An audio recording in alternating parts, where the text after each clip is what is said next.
This is the planning board meeting of Tuesday, June 3rd. We have a quorum. Tonight, Dick and Jennifer will stand in as full members, hearing all cases and voting on all matters. And we have a quorum, so is there a motion to open the meeting? So moved. Second? Second. All in favor? Aye. Our first matter will not be heard. This was Steinberg 92 Random Farms Drive. Apparently it's been taken off the agenda this evening. So we may or may not hear it again, but it will not be heard this evening. So we move to our first item. This is Lifschultz, 132 Old Roaring Brook Road. This is an application for a site development plan and approval to convert an existing garage attic into an accessory apartment. This is a public hearing. Is there a motion to open the public hearing? Motion? Second? Aye. All in favor? Aye. Okay. Someone here representing the applicant? Yeah, There you are, yep. Gates Mile Kane, I'm the architect for Bessie and Lowell Lifschultz. And it's a application for a secondary dwelling at their home at 132 Old Road. They would like to, they're sort of anticipating, as they get older, they want to stay in town, and they want to be able to have a little, someone live in and potentially care for them as they get older. So there's this space above the garage, which is currently, rough framing, unfinished, sort of attic space, and we're going to change that into a little studio apartment. And we're putting a shed dormer on this side just to increase the ceiling height to make it, sort of a nice livable space. And then putting a private entrance back here with the existing stairs to rework though up to the dwelling level. And this is an existing house. I don't know why I showed this exactly. That's the side yard next to this existing garage. The rear yard, and this is again the garage with the private entrance here for this apartment.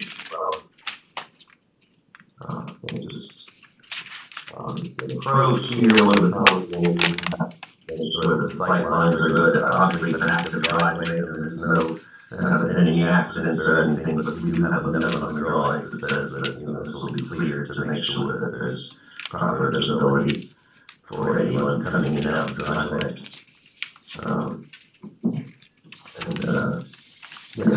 Approach to the garage. We have proper parking for whoever will be living there. And that's really about it. Well, this is this survey. This shows the proposed work here.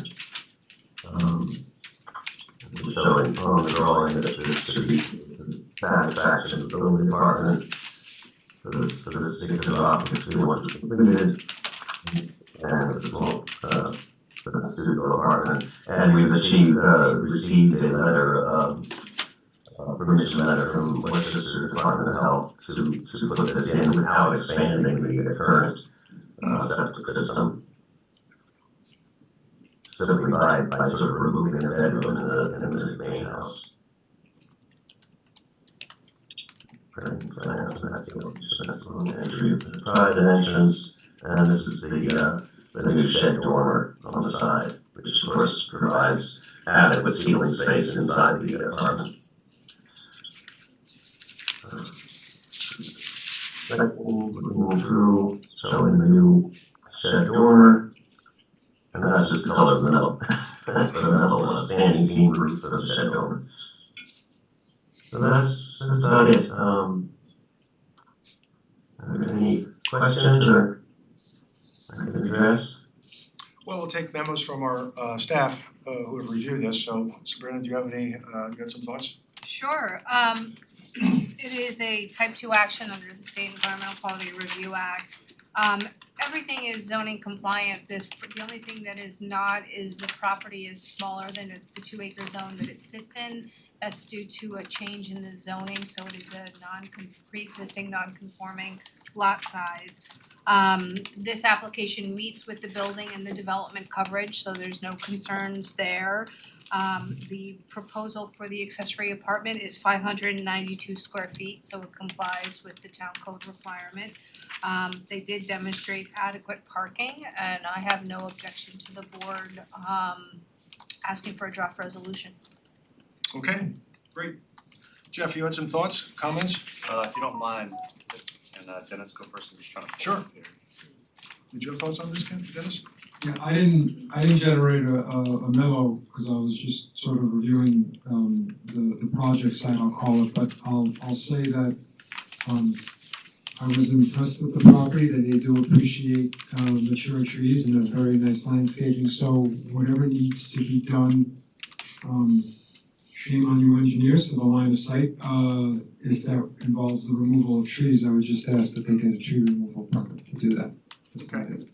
Perhaps they can just, lift Trim them back. the trees up and, Limit them up. Yeah, there's no, and we weren't intending to remove any trees, it's really a matter of pruning, just to clear that sight line a little bit more.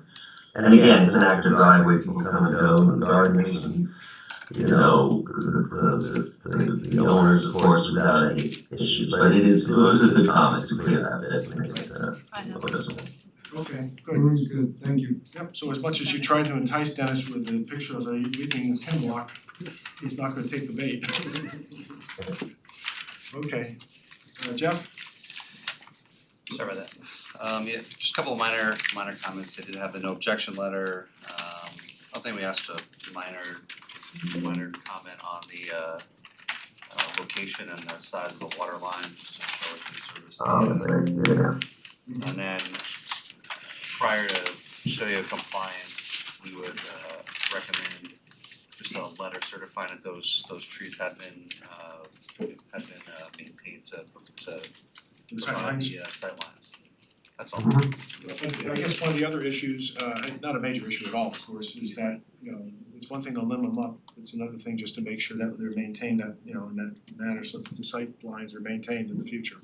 So we can just include that in the resolution, seems to me, and then we're all set. Any questions, comments from board members? I got one. Sure. I think it's great that they're trying to add more housing to the town, because we need more housing, so I appreciate your applicant is doing this. I do have one concern, Jeff, and maybe you can help me out. So the plan is to take the number 5 bedroom offline, use that capacity for a new apartment. The number 5 bedroom is very small, theoretically a kid is living in the number 5 bedroom. So we're taking that out and we're putting in an apartment that has theoretically an adult, maybe 2 adults, maybe a dog and a kitchen. So my question is, the capacity that we're opening up by eliminating the 1 bedroom in the primary house, is that capacity going to cover all the potential load we're putting in with this apartment? And have they run calculations on the existing field to see if it can really handle a 6 bedroom house instead of a 5? And as a follow-up, has the house been operating as a 5 bedroom house, and do we know the field can handle a 5 bedroom house? Or for the past 20 years, has it been operating as a 3 bedroom house? And who knows if the field can really take these loads? Well, I mean, it was vetted by the Westchester Department of Health, and it was, they're elderly couples, so the children have left, so it's just the 2 of them at the moment. But it had been, they lived there for many years, and I can't remember the date exactly, but they lived there for many years, bringing up their children and so forth. And that little bedroom, it's not a bedroom, really, it's just because it has a door, it could be used as a bedroom, so we're opening it up to sort of preclude the use of it as a bedroom. So you're really not saying anything to support your argument? Saying that the field hasn't really been used in 30 years. I understand that Westchester gave you a letter. I'm asking, do we know if the field works? So we don't have a failure next year when it's rented out and somebody's living there and all of a sudden the field starts to fail and it starts to go into the neighbors. Right. I think it's a fair question. I did not submit this, I guess, or maybe I did submit it to the owner, I can't remember, but I submitted to the Worcester Department of Health certification of that the field has been maintained and it's been working in operation and so forth. So that was a very recent, whatever, getting someone out there to look at it in the last year or two. So my question then to the staff, just because Westchester County said okay, logically to me, the one-bedroom takeaway doesn't give you the capacity for an apartment, and do they know that? Or is it just some guy who is rubber stamping? I wanna make sure I that don't- we don't have an issue We in a year. We do not regulate septic Okay. systems, septic use. That is Westchester County, which is why we require the no objection from Westchester County. In order for him to obtain that no objection, he had to submit plans and details regarding the septic system. Town code requires a maintenance of that septic system in order to receive a building permit. So it has been maintained, and if it hasn't, What's the code maintenance for the town? I mean, is it just you have to clean it out every 2 to 3 years? Pump every 5 years. you have to have an inspection and But the take town- action every 3 years. I know that, but the town doesn't really go to the person's house and check. We will start. Fair enough, okay. As a We are required to ensure that private property owners are maintaining their septic systems. Because I think this is a great idea, and I hope more people in the town do it. And as more people start to do it, I just wanna make sure we're not setting up fields to start to struggle.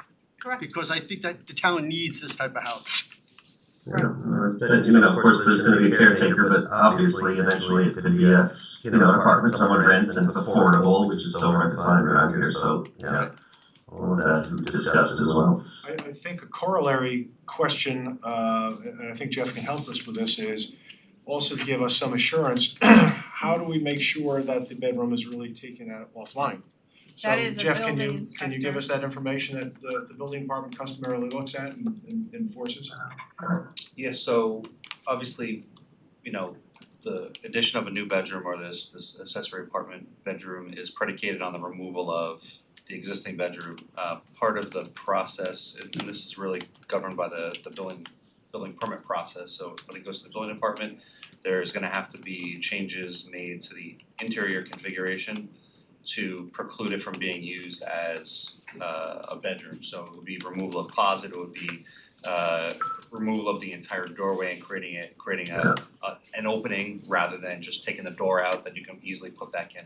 So What a wider opening to Yeah, the frame goes away and there's a wide 5-foot opening. So ultimately, it's the building inspector is who is the judge of, that it's a bedroom or not a bedroom, and those are generally what Mr. Well, we expected it, no doubt, and actually, we had it at 4 feet, but the Worcester Department all said, no, it has to be 5 foot openings, to sort of preclude it being a bedroom.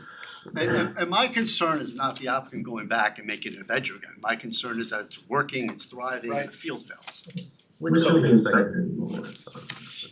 So Westchester County governs this, so if, they saw the plans, they see the removal of one bedroom, and ultimately how septic systems are sized are on numbers of bedrooms. It doesn't matter if it's a 70 square foot bedroom or if it's a 200 square foot bedroom. Understand? It's just the number of bedrooms, and they assume there's gonna be 2 people living in it, and there's a load of gray water and sewer water generation from each bedroom. That's what they assume based on 2 people. So ultimately, the size of the bedroom, having a 70 square foot bedroom or smaller just means the septic field was oversized for what was there. Now, is there gonna be a laundry in the garage addition?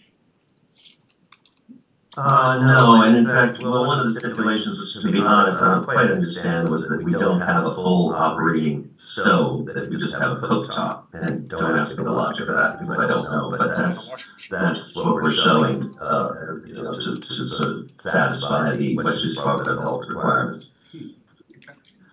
But I think Greg's question was whether or not there was gonna be a full laundry, that is a Oh, washer. yes, I know that, but then I also mentioned that, I mentioned Okay.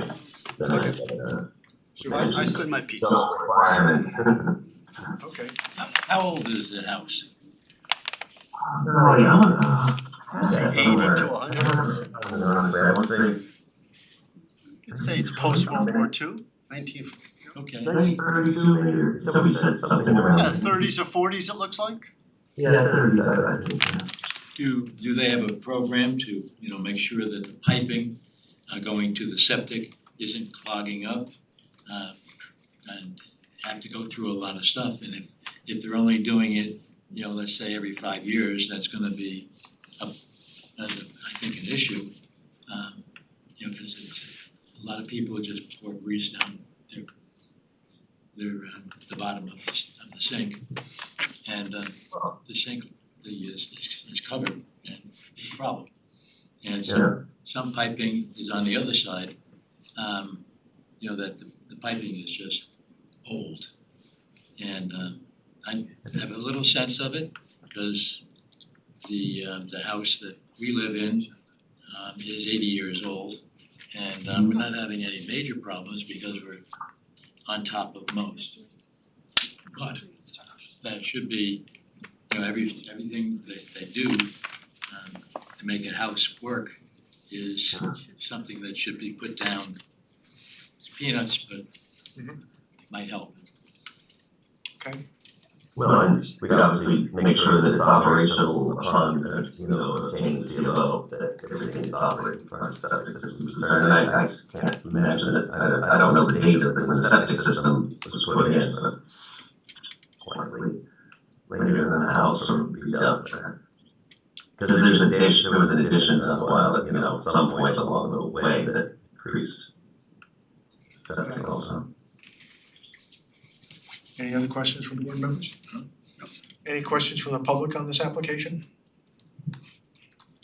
No, not seeing any. Is there a motion to close the public hearing? Motion? Second? Second. All in favor? Aye.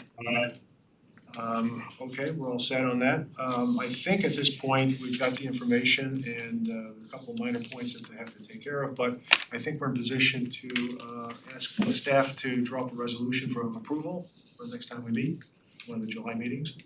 Is there a motion to so instruct staff to prepare a resolution? So moved. Second? Second. All in favor? Aye. Aye?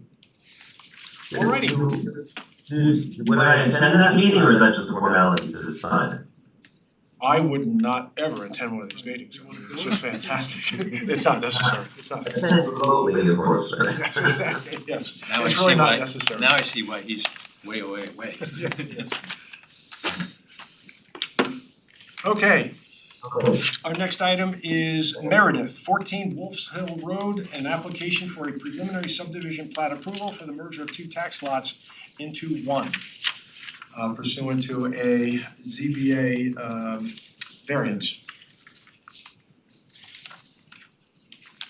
Good evening, Mr. Chairman, members of the board. For the record, Jacqueline Cohen, an associate at law firm Zarin and Steinmetz, here tonight on behalf of the owners, Chris and Laurel Meredith, the owners of 14 Wolf's Hill Road. So this is an application for a lot merger. They own both lots.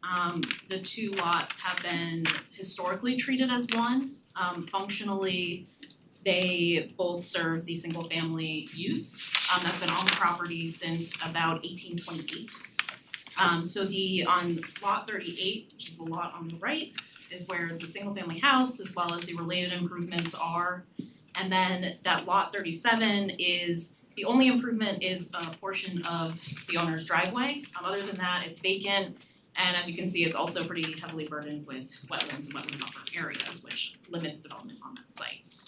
So they've also been treated as two lots for assessment purposes, administratively. And so now the need for the legal merger came about recently throughout the permitting process for a proposed reconstruction of a barn on their property. They required variances for development coverage, FAR, as well as setback. And the ZBA granted the variances at the end of April. They treated this entire lot as one, so that the calculations for FAR and development coverage would be based on the total merged lot versus just the lot 38, and made it a condition of approval that they would seek re-subdivision approval from your board. So now we're here tonight on that to complete that step. And so we are seeking a waiver from your board for the re-subdivision, your jurisdiction over the re-subdivision. As you know, the town code does permit your board to waive its jurisdiction where you determine that the proposed re-subdivision would be consistent with the requirements of subdivision design, it's not significant in terms of the development impact, and will not hinder or preclude the proper use of either the instant property or the surrounding sites. And so we do believe that the proposal fits the criteria here. It's a rather minor application, and just given the surrounding circumstances, we do not think that a full subdivision review is necessary. And so I understand we're also on for a public hearing tonight, Which I'll get around to opening soon. yes. So happy to answer any questions that you may have, otherwise happy to answer any questions or comments of the public. Okay. Is there a motion to open the public hearing? Motion? Second. All in favor? Aye. Everything she says in the record. Oh boy, sorry. Subdivision design, any idea how you ever got a lot that looks like this? No, so I know that the lot predates the subdivision laws. This house has been around since the early 19th century. So it is oddly shaped, and I don't know exactly the reason, just olds, meets and bounds, It just must have descriptions. followed a cow or something. It seems Something, yeah, incredible. follow the cow to the that rock over there, and then take a left towards the stream. It's not the same family for 200 years though, is it? No. That'd be impressive. Okay, great. Well, thank you. Sabrina, do you have your comments? I really don't have a lot of comments. As you know, it came from the zoning board as a referral to your, not a referral, but a requirement to satisfy their resolution of approval. It is a type 2 action. One of the comments I had was that the zoning conformance table where you have asked for the variances, make sure you footnote the variances that you received so that it's all in one place. Building coverage, it is within the allowable building coverage. The development coverage variance they received will be accurate once the subdivision line disappears. Again, the variance should be reflected on the conformance table. Other than that, I don't have any other comments. Okay, great. Jeff, you had some comments? No, there was no comments on this. So, Okay. Dennis, did you have any comments? Okay. Any questions, comments from board members? No. Good. Any questions or comments from the public on this application? What? Does anyone in the audience wanna say Yeah, anything? I think behind the scenes we have some comments anyway. Not seeing any, is there a motion to close the public hearing? Motion? Second, Second. all in favor? Aye. Is there a motion to move forward to instruct staff to put together drop a resolution for next time around? Motion? Second, Second. all in favor? Aye. There's a separate motion, I guess, in terms of waiving jurisdiction here, and it seems to me that this is a very straightforward one. This is an appropriate time to waive that jurisdiction here. There's no need, I don't think, to come back for a final plat, it's very straightforward here. Motion? Okay, second, Second. all in favor? Aye. Okay, Thank you very much. thank you. Where's So this? that's Jeff's voice, so. Yes, that's Jeff. Yeah, I'm here.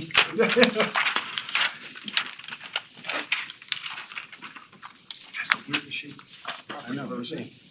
And it's old, so why would it be like that? And it's old. It could be the cow and the stream and. Okay, we move now to our next item. This is the public hearing on 11 Kittle Road, the Kittle House. This is an application for a site development plan approval, tree removal permit, steep slopes permit for renovations. Is there a motion to open the public hearing? Motion? Second, Second. all in favor? Aye.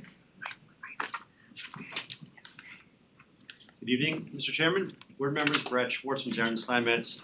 We're pleased to be here for the public hearing. My opening remarks are gonna be very simple and short. I'm gonna turn the floor over to Scott Grace, who'd like to make some opening remarks before then turning it over to Ken to walk the board and the public through the site plan. Okay.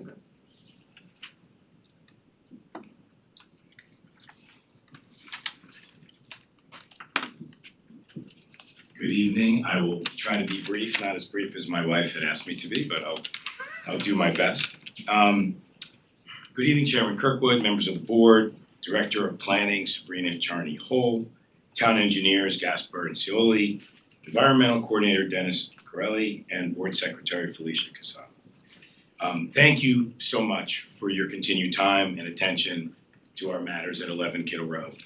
I feel like it's been an interesting journey, and we really appreciate the attention and diligence which this group has all put in. It's been an incredible 9 months since our purchase. Our family, the staff, our project partners have worked their tails off to fulfill our simple mission.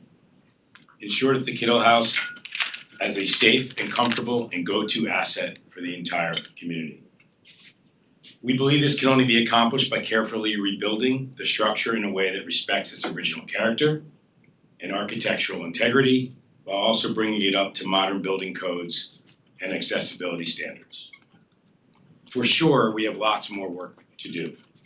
So as a result, and after careful consideration and planning, we have taken the difficult decision to shut for the summer beginning June 23rd, with plans to reopen after Labor Day. We are very grateful to our neighbors, friends, and customers, some here today, for their continued support as we rebuild and refresh this amazing local institution. We promise to continue to be transparent in all aspects, all questions, and with all constituents. Our family is truly committed to the long-term success of the project. We cherish Kittle's significant historical and cultural value to Newcastle. But it's much more than a financial resource commitment. It's literally the love and pride I see every day, mainly from Christy and Jackson and the staff, that is the real driver of the future success of this project. We thank you again for your time and consideration. I'll turn it over to Ken, and that's it. Thank you, Scott. You can raise that. Sure. Or it tilts. Sorry. You can take it off and hold it. Yeah, that might be too many Well, I think things. the John Jay Leno thing. Good evening, board members. Thank you very much for hearing us tonight. I know it's been a lot of shuffling around to help us with our schedule. I'm just gonna bring the public through again what our initial presentation was. If you can see on the screen right now, that's the existing conditions of the Kittle House. The top of the screen is the back facing Mount Kisco Country Club. Bottom of the screen is the entrance. You can see the driveway coming in. If we go to the next one. Which driveway, the upper one? Well, I'm sorry, Mr. Bruno, go back. The driveway, that is the one that comes off Kittle Road at the bottom. There. Okay, You can, and then you could also see at the lower, or the upper right is the Annandale access over there. And then that patchy grass at the top of the screen is the existing septic system. And then there's an fire access road that goes sort of down in the lower area. Thank you very much, Greg. garbage area? Garbage areas, currently you could see the two cans in the left side of the parking lot. Oh, yeah, right there, yeah. That's where they are. We go to the next slide. This is sort of just a drone shot of the back. If you note, to the upper left is Amy's Garden. It's an existing outdoor dining area. There are cocktail hours there for events that have been going on for many years. You can see the glass atrium below. That's one of the areas we're proposing to remodel and remove. It's in great disrepair. Doesn't very function well as an entertaining banquet space. It's long and narrow, so we're taking that same similar square footage and making a more rectangular usable space. It'll be a little taller, but still one story. And it will necessitate not needing that tent, which you could see right in front of the gazebo. So we won't have that permanent tent anymore. The other improvements are internal structural improvements as far as renovating the spaces. A lot of the spaces have been gutted to the studs inside. They're really upgrading all the systems, the safety, fire suppression, and the kitchen is a brand new kitchen with all new equipment. The other external improvements are gonna be more safe parking. We're rearranging some of the parking, but there is gonna be more parking than what is there currently. There's gonna be some landscape lighting, and there's gonna be a lot of planting for the trees that we have to remove for some of the improvements. There's a new water main, a new fire water main, and we're also one more thing on the outside. It was the garbage was gonna be sort of relocated in another corner to allow better access for a fire access road to go around the back. If you go to the next slide. It's just a different view. Keep going. This is a rendering, if you will, of the proposed changes. Most of the parking changes for better parking are in the front. So we wanted to provide better access and safer access of parking close to the front door, so everyone doesn't have to come up around the side or the back of the parking area. You remove the spaces along the front drive. Yes, that was what I was trying, yeah, we have removed all the parking that was historically along the Kittle Road Drive, which is the main entrance. It was problematic for access when everyone was parked there, and we think it also makes a much nicer entry for guests approaching when there's no cars everywhere, and it will help at least the immediate neighbors who are affected by that. One thing, for the cars exiting the southern approach, or leaving that way. On Annandale, you mean? No, it's just, no, it would actually be, I like going out Kittle Drive and have a better sight line for vehicles. And you mentioned that it's probably not too busy, but actually when I drove by, it is busy. And it's Wednesday and Saturday, is that it? Or Tuesday and Saturday? Right now. Oh. So it's functioning now, right? Yes, Okay. yes. There are still events happening, they're open for dinners, is it Friday? Friday, Saturday dinner, and then we didn't wanna cancel any of the events that had been booked before we took over. One thing that I noted over the last week or two is that when you come out the way you went in towards the south, that this is the first time I've seen some hedging knocked down so you could see whether the cars coming out, have a view from the ones coming from the drive, Kittle, just Kittle. Yes, we did, when they first purchased the property, there was a lot of it was non-regulated maintenance. Yeah. But we cut down a lot of the shrubs and stuff just to open up that area, and it just looked messy, so it was mostly an eyesore thing. But it will help when we plant the woodland plantings and the screening trees that are going in that wooded area between Kittle House and the front of Kittle Road and the front of Kittle House. That's good. No, thank you. I would think also removal of those cars on the drive is also a safety improvement. Yeah, no, definitely. It's a very irregular parking, so that would be, Yeah, there was especially in winter, people Yes. sliding around, so I think it's a nice improvement. Yeah, nobody, there was no lines, the winter was a problem, so yeah, I think in general, it's a good step forward. But there is another way, we have the right answer, but when you have events, then the cars are all over the place, all the way up to the end of that road, and Right, and they're not gonna be there now, so, good. So if we go to the next slide. This is just the same rendering of the back, you can see the addition now, from the air coming out. Same green lawn is gonna remain there for outdoor ceremonies for weddings and events. And on Amy's Garden, we are adding a pergola and terrace for having, outdoor dining and some fire pits for spillover from the bar, which is right off of that room there. We keep going. This is just an opposite view. We keep going.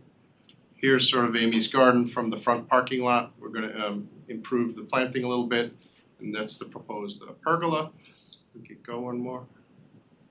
This is the dining area that's gonna be in that area, which is actually over the wine storage room, which is below. If we go one more, it's just a nighttime scene.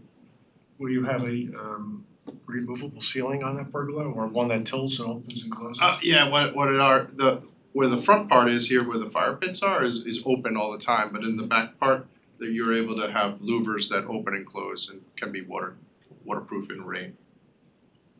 Keep going.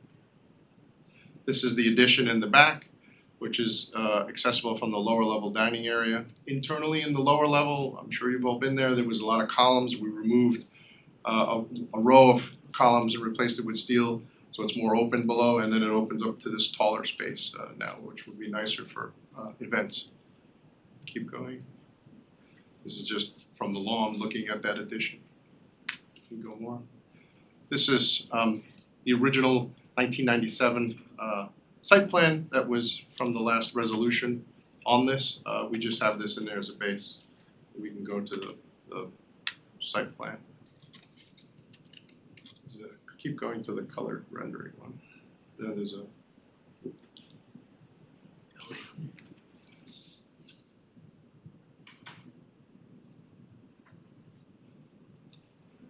this is this one. So as part of The one before there, that one shows the changes, doesn't it? yeah, that's what I'm trying to get to the one with the bubble. Sometimes it's hard with the laptop scrolling. Yeah, which one? The one that showed the red bubbles. This this is. That's got the last changes you made. Yeah, so the last changes we made, essentially there were some trees in that larger circle, larger bubbled vision area in the corner of the park. We used to have cars parked in there and the retaining wall cut into the landscape more. And we're removing a large number of large caliper trees. So Dennis brought it to our attention. He asked if we could try to save that and a few others in the back. We were able to save that and have less parking. We were able to shift the parking to other areas. So we are able to save 3 large caliper trees there. There was on the lower. That was up here, right? Yeah, correct, yeah. And then in the opposite kitty corner from that other curved revisioned area, there were some trees down there that we were trying to save, but the fire access road had to be pushed out because of the parking improvements. So because of the grading, we couldn't really save. There was 1 tree in that area, so but there are proposed replacement trees. You can see them rendered there. Is that grading that you're referring Yeah, to the yeah, result right. of this parking here? So Correct. to kind of level it out so it's not so severe? Yes, we leveled it out and we also shifted it so it's like a double-sided parking. Currently, it's a mishmash of parking back there. Yes. So this will be easier, but we had to pull the access lane for the fire lane over more, so it created some challenges with grading. You can see it, there's a touch of the wetland buffer, which we're fully outside of the wetland buffer, so there's no wetland permit needed on this project. And you can see the front, we added some on the drive to Kittle Road. We've added some landscape trees, and the courtyard and the entry has been made smaller with impervious surface, but it's really been improved with plantings around it. How is your evaluation of the piping in this place? Has it been attacked or? It's terrible.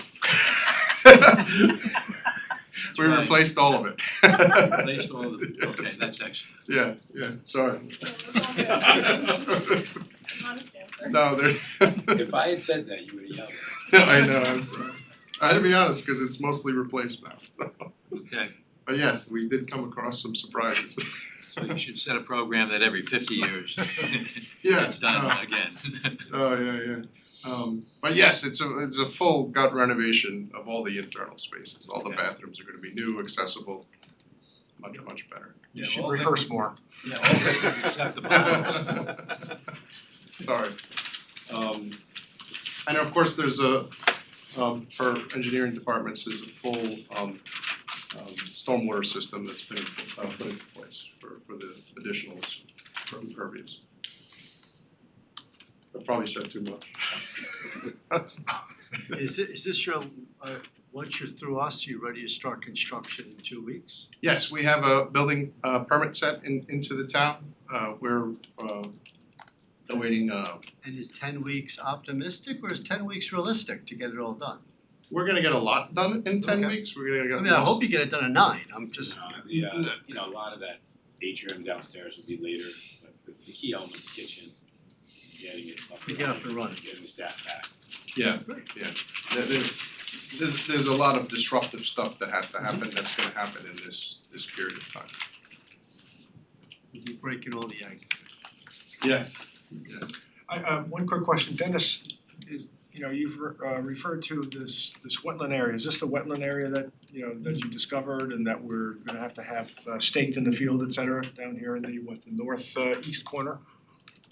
Yes, that was the northern water course that we were Right, sort of determining, and yeah, that one met the definition, so it was easy to find, so they did, go out and survey it, and it was funny, cause from just you doing GIS measurements, I was like, it's gonna be close, I wasn't convinced that their project as overlaid was gonna be within that, but I just wanted it obviously, for record purposes. sure.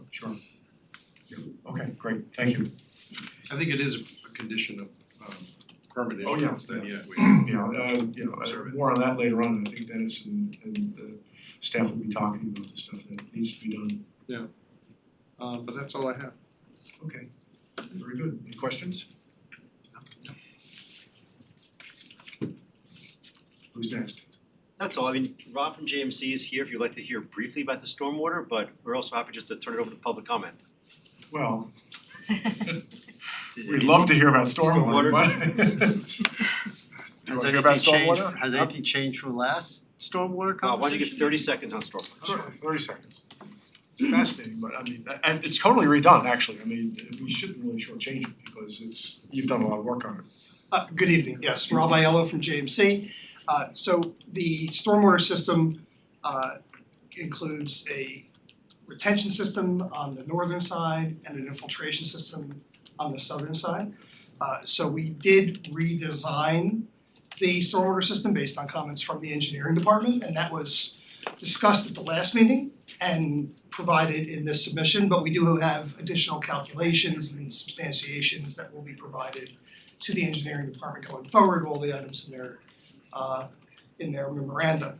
But we do have the ability to address each of those comments, and the resulting stormwater after the construction of the SWIP will result in a reduction in peak rates and volumes at all design points. So no increase in runoff off-site, no impact to neighbors. Yes. Brad, you need to use the microphone. Gotcha. Is that short enough? Thank you. Thank you. Good, thank you. Anyone else on your team? Okay. Sabrina, do you wanna run through your comments? Sure, most of my comments have been addressed. Let's see. Again, type 2 action, the building coverage is conforming, the development coverage exceeds what is allowed within a residential neighborhood, but it has always been excessive. It is approximately a 23.1% increase in coverage. The parking, at your last meeting, you, On the coverage increase. Yep. Is there any particular area that we are looking at where we're seeing that increase of 7,500, almost 7,600 square feet? Is it just across the board everywhere? it's across the board, Okay, little good, bits here okay. and there, the Again, widening of the The parking lot. impact is spread out, so it's not concentrated in any one area. Correct. Okay, yeah, thank you. Parking, at your direction, the parking spaces, the total amount of parking spaces was reduced to 118. There are both standard and non-standard size parking spaces. We have conditioned within the regulation or within the resolution to identify those on the plans so that we know the areas where those undersized spaces are. Your board has the ability to approve of those undersized spaces as long as they're no less than 16 feet in depth. And are they all the valet spaces, the underside? I can't answer that. Okay. That's why we need them to identify them. Okay. I think the intention is that They- those extra They 40, are. I think it is, are supposed to be valet. Correct, yeah. I think that Those are needs to be lower called level out. areas. Yeah, I think actually start calling it overflow, why don't we call them valet parking spaces? Sure, Does we that can- make more we can sense do and then it's easier for us to track? This go around, we did receive a photogrammetric lighting plan. There is no off-site lighting. There was concern that we had discussed this morning that making sure there is enough lighting for safety, particularly in the dark parking areas. Yeah. So to encourage that, if you need to add a couple more lights for safety, please do so. And then there's some notes that need to be incorporated onto the site plan. And other than that, we drafted a resolution if you're so inclined to review it and Yeah, the photometric study was I thought exceptionally good, very thorough. But to Sabrina's point, there was some concern as to the adequacy for safety issues in some of the parking areas, especially the back of the building. So it seems to us that you have room, we don't mandate these sorts of things, we really look at making sure that there's not too much lighting and there's overflow, but there is I mean there's an issue here, we think that they might have too little in some areas. I mean, there's some areas of that parking area where there's just no lighting whatsoever for valets or other folks. So that could be a real safety issue.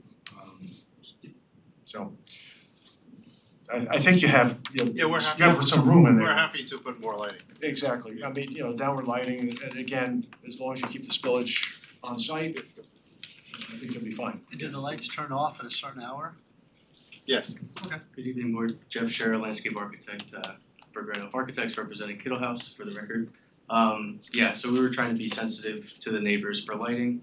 So there are a couple of dark areas, but our intent isn't to add any full lights. So maybe we add some garden path lights and go around, but I believe it's like 0.2 is the standard for parking lots, so we'll take a look at that. There's also some motion lights and safety floodlighting, but I think we didn't wanna you kept the Kelvin at 2700, right? correct. So we're okay there? Yep. Okay. Anything else? that is all. Okay. Dennis, you had some comments? Sure, thank you, Mr. Chairman. So I just, for completeness, I just started the memo by saying, because I know I brought up the annoying math of 120.16 and the 4 trees, so they added actually 4 trees, and it just so happens that they meet the classification of those canopy trees. So now, all the math in accordance with 121.6 certainly works out. They added the herbivory protection details as well, so that's something I recommend and hopefully they take advantage of. So then, getting off the exit ramp to the Planning Board Expressway, I changed the memorandum to basically just resemble what would be, resolution of conditions.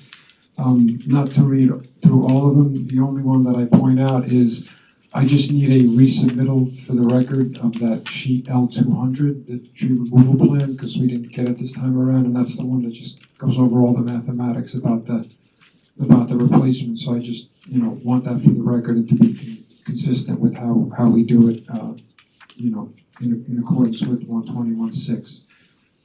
But other than that, obviously everything's laid out here, which is translated to the resolution that you have, that, things that would need to be satisfied before, obviously, shovels could, hit the ground and they actually receive their permits. So, we're around and to do those pre-inspections as soon as you're ready to, have those occur.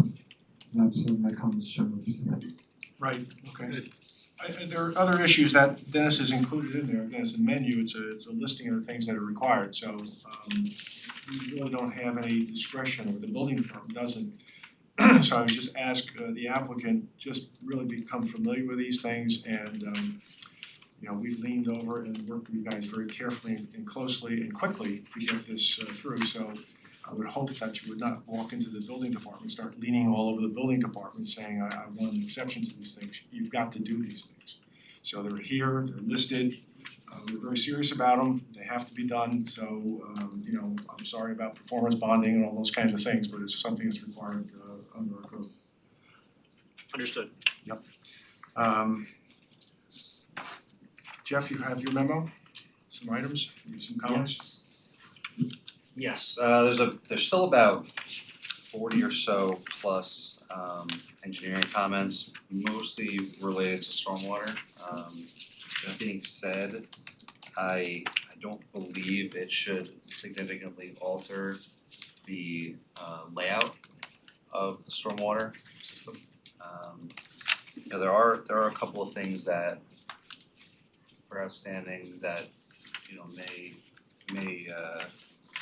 we have looking for a letter of no objection from the Department of Health. There's some conditions that we're suggesting in the resolution that that may still, you know, I would just caution, I guess, the board that if the resolution is approved, if anything changes significantly, they'll be back in front of the board for revisions to this approved site plan.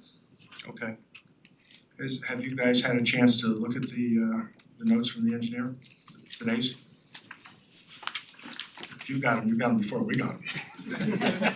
Yes, we have reviewed each and every one of them, and the work that we've been doing since our last meeting, and you know, what we need to do based on the new memo, we're confident we can address each. Are there any issues or questions that you wanna raise with Jeff now, or any problems, issues? No. Okay. Yeah, a lot of it is supplying additional documentation, really, like I said, I don't. And so for the most part, you're okay with conditioning these in the resolution? Yeah, Because they're not showstoppers. Correct, I don't think there's anything that's going to significantly alter the site plan. Okay. Okay, any comments from board members? Okay, no, okay. Comments from the public? I will say that we have received an overwhelming number of letters of support for the application, which is terrific. And we have those, they're in the record. If you feel compelled to read it, whether it's iambic pentameter or with gusto, you can, but we really do have them in the record. So there's really no need to do that. But if you wish to, or if there are other points you wanna be heard on something, by all means, this is a public hearing, so we take it seriously. Yes, sir. Good evening, thank you to the board for allowing me to speak. My Your name is Seth Kiles, my wife Dana and I live at 539 Bedford Road, which on that map is to the right side. We've been living there since 2005 and had a really nice relationship with John Crabtree. Certainly when we heard that the Kittle House was being sold, we were concerned that this would go in a different direction. And we did hear from some other people that made presentations that they were gonna be taking it over, they were gonna make it into an event space. Obviously that didn't go through. Subsequently, the Graces came forward and they are friends of friends. I did not know Scott or Christy prior. But I will tell you that I've had many meetings with both of them and they've been nothing but stand up. They've told us on several occasions that they were gonna be doing certain things, and as far as I can tell, they've followed through on all of them. So I am very pleased that they are taking over because obviously, as your letters will show you, it's an important community-based restaurant, inn and bar. And certainly as their neighbor, it was important for us that it went into the right hands, so I just wanted to stand up and say, I appreciate that they've taken over, and I've been to a couple of these meetings now, and I'm impressed by their candor and their professionalism, and I look forward to being their neighbor in the future. Okay, terrific, thank you. Thank you.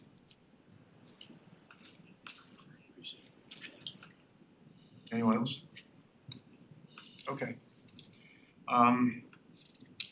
Is there a motion, seeing no other comments, is there a motion to close the public hearing? Second? Second. All in favor? Aye. So we have a draft resolution before us. We have not, I don't know, if your team, have you looked at it, Brad? Are you familiar with it? So first of all, thank you, Felicia, Sabrina, whoever drafted this. We were very pleasantly surprised to receive this late this afternoon. So we did quickly review it out beforehand and we're good. That means there's something hidden in here. We're good. I really feel like I'm on the set of My Cousin Vinny. Damn, what should we have put in there? Okay, good. I have not had a chance to. We haven't had a chance, so I think what we really need to do as a board, we really have to go through this. So Sabrina, if you could lead us. I can In actually prayer put it here, on the go through screen this. if you stop sharing. I can give you real time. Yep, thank you.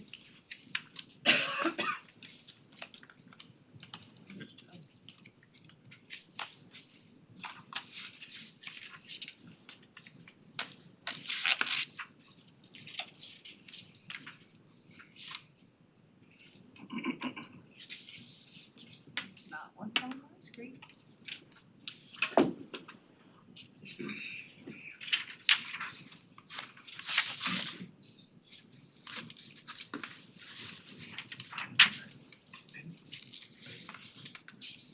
What? It's not on here.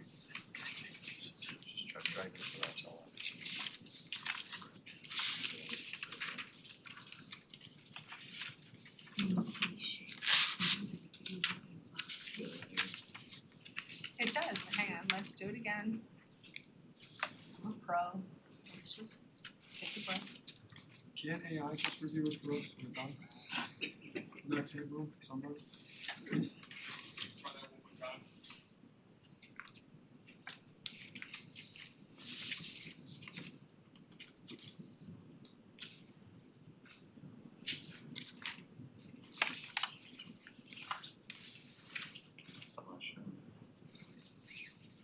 That's weird. Okay. Let's try the PDF.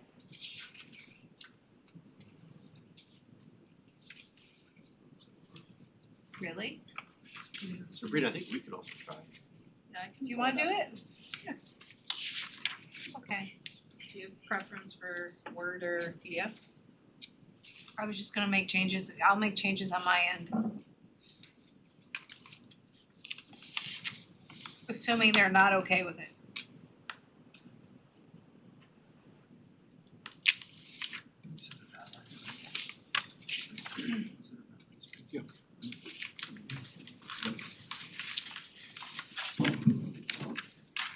Okay, I can walk you through.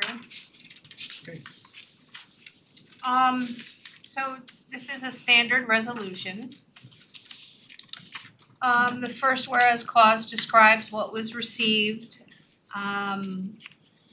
The application package, it talks about the renovation in the second whereas clause, interior renovations, expansion of building footprint, reconfiguration of access driveway, walkways and parking. It talks about the fact that the Kittle House is considered a pre-existing non-conforming use in the our residential 1 acre single family zone, and it has been determined that the project will have no negative impact on the area. The application includes a request for approval for a tree removal permit in accordance with chapter 121. It includes a request for approval of construction as regulated activity within regulated steep slope area in accordance with chapter 108. The application also includes a request for approval of the stormwater pollution prevention plan as a regulated activity under chapter 108A.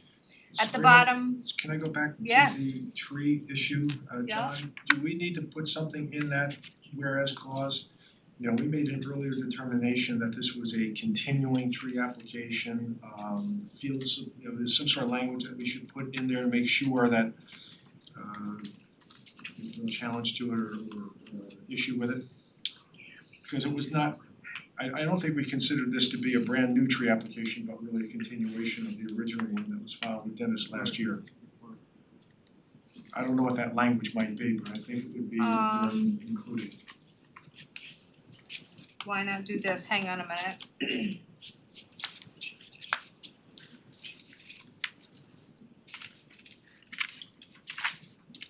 Includes a request for the planning board approval of a continuing tree removal permit. You're continuing or continued, yeah. I'm gonna track changes on this document. Yep. Second.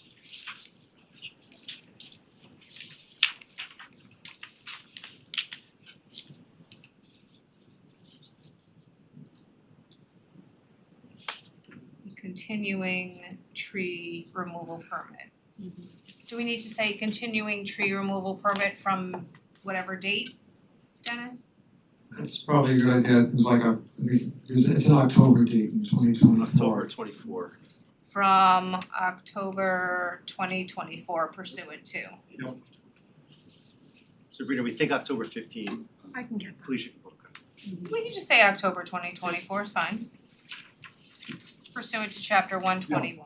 Okay, good.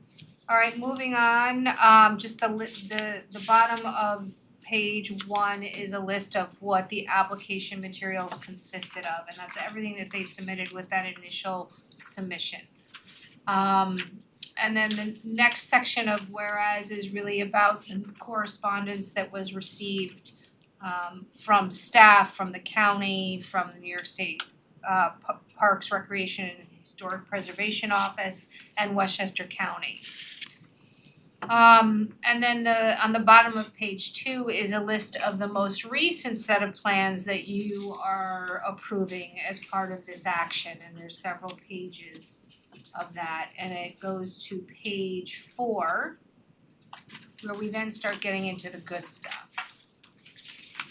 And at this point, before we start getting into the good stuff, do we list all the letters that we received from the public? We do not at this point. Not in the resolution. No, Later on? we typically don't, what we do say, and we can add in here, I don't think it's in here now, a public hearing was held, whereas we received overwhelming support from the neighborhood.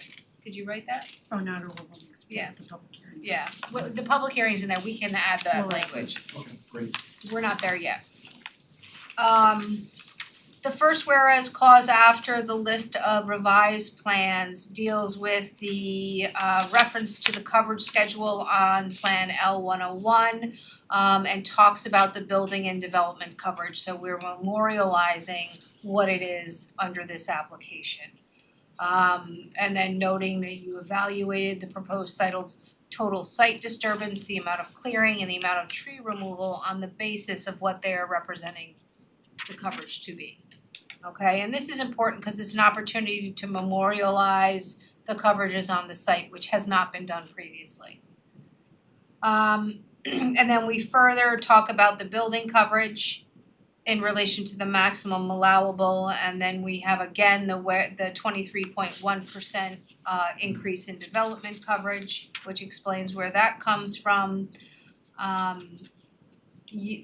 Consistent with your last site plan approval, in the middle of page 4 on line 41, that whereas clause is really giving you the retention of your jurisdiction over parking in particularly. If there's ever an issue with parking on the site, you are retaining your approval authority to require them to formalize those overflow parking spaces. And there's a specific time frame within which they need to do that if there is a future problem. Okay, and that is a note that goes on the site plan. It has been carried through since the previous approvals on this property. The next, on line 46, this whereas clause deals with that parking. It talks about the code requirement for parking, 1 space for every 3 seats, or 75 for each 75 square feet of gross floor area. Is that gross floor area the interior dining use area and not counting the kitchen and, I service think areas? it's the gross floor area, so Gross. it's So gross. okay. It's gross. So ultimately, the floor area demanded more parking than number of seats.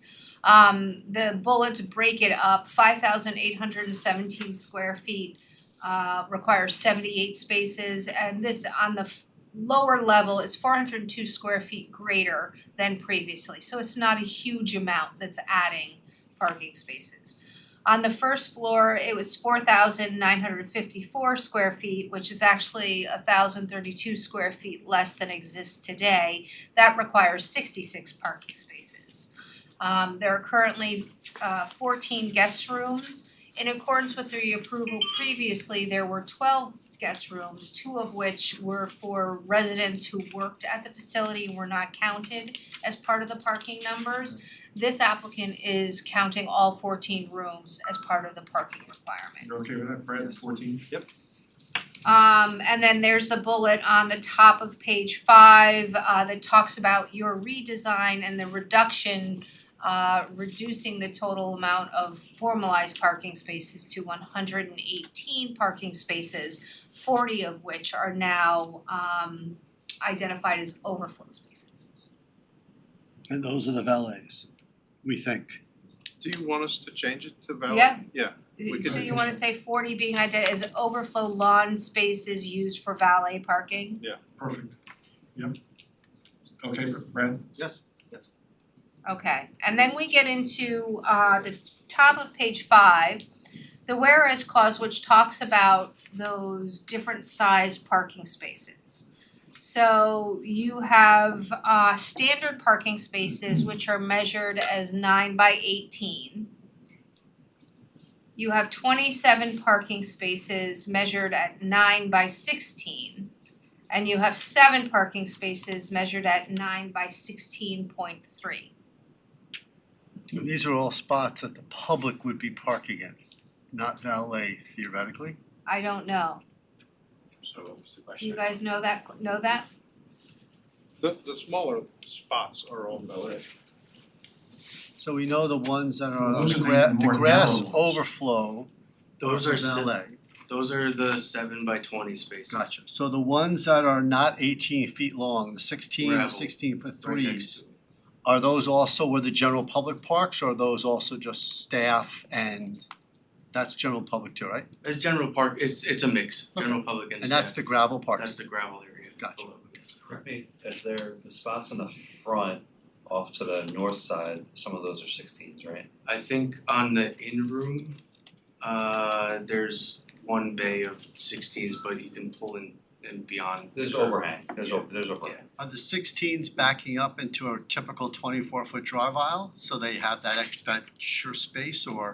Because we know the 16, 20, the extra space is for maneuvering, right? Yep. When you make them 18, do they still have the 24, so when they back out, they can maneuver? Yes. I had a question though, we don't mention in here, don't we have to mention the designated ADA parking areas? And we should enumerate how, where they are and what the numbers are and the space and the sizes. They are indicated on the plan, and there's Right. 5 of them, but I So we don't know need to put about that in the resolution. the resolution. It's included in Is part it- of the number. It's That's part of the overall 118. number, Yeah, yeah. but I think that we, based on whatever the size is and the operation is, there's a number that converts to what the requirement is for ADA parking. Correct. Right, I mean, I don't know what the equation is. It's usually it's a percentage of the total spots. Right, so again, we should just earmark those, I think, and designate those, and just not where they are, you've got them on the site plan, but we have to indicate how many there have to So be. how many are there? 5. Okay, so then I'm gonna change this, whereas the applicant is proposing 124 standard parking. What? 119 118, or 118. yeah, 118, Then these numbers don't make sense. it's 113, and then Yeah. 588, which equals that 118. Let's stop a second. You have you have a requirement for 158 park. We're not talking constructed versus non-constructed. You have a 158 parking space requirement, right? You have 27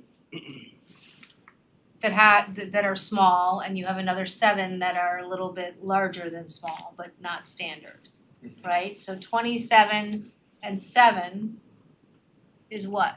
34. So 158 minus 34, 124. so 124 standard spaces, 5 of which are ADA. Correct. Yes, that's what I'm writing here. The applicant is proposing 124 standard parking spaces, which measure 9 by 8 parking spaces. I think that's not right. You're off by 1 there. I think the top is right. We have 118 regulars and 40 of the overflow. That's the 158. Right, but there's 30, how many, 27? 34. There's 34 parking spaces which are substandard sizes. Which still count. They still The count. majority of those are in the 40 and not the one. So the math, it depends on what you wanna take them out. Gotcha. So you have to look at where they're coming out of. Are they I don't think any of those substandard spots are, cause are there? No, the 40 are 7 by 20 valet That's spaces. what you was talking about, sorry. The 118 is a mix of the 16-foot depth spaces and the ADA, the 5 ADA.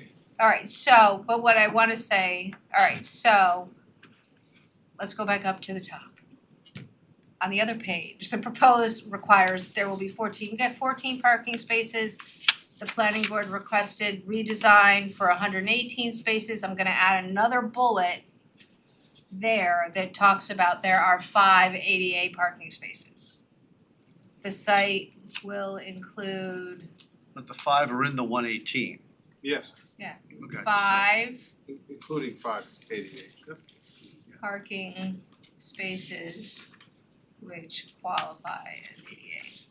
And to clarify, the 5 ADA are not in addition to the 118 that are required. Correct. They're part of it. And I'm assuming they're all dimensionally Yeah, correct. they're not dimensionally separate. They're 8 feet wide. Yeah, they may. Yeah, They're they're all the good. van accessible 8 by 8. Okay.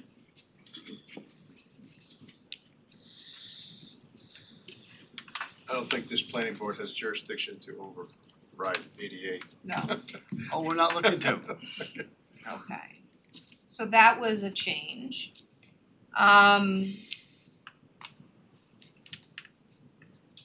Then we have the sentence on line 12 of page 5, I think I'm on, where it gives the code reference per section 60-420 F3B1 that gives you your authority to reduce the depth of the parking spaces to not less than 60 feet, provided that the vehicles will not encroach upon sidewalks or other pedestrian areas. Is that true? Okay. And there's a note in here, a whereas clause, which reflects the note on the parking plan that talks about private and holiday gatherings and the site capacity peaking at 250 patrons, and limiting normal restaurant use.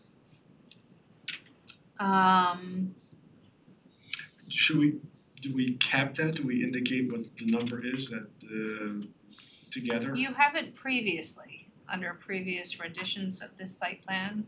The question is there a cap to that?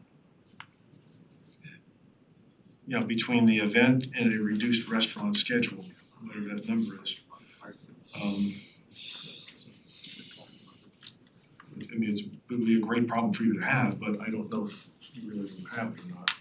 But it seems to me if we have this regulation here, that there should be some sort of cap on it, so that, You you mean know, a cap on, enforcement What do folks, you mean by a cap? well, whatever that number is, I mean, the cap should be the number of spaces that we have available. Well, they're limited by the number of parking spaces they have available.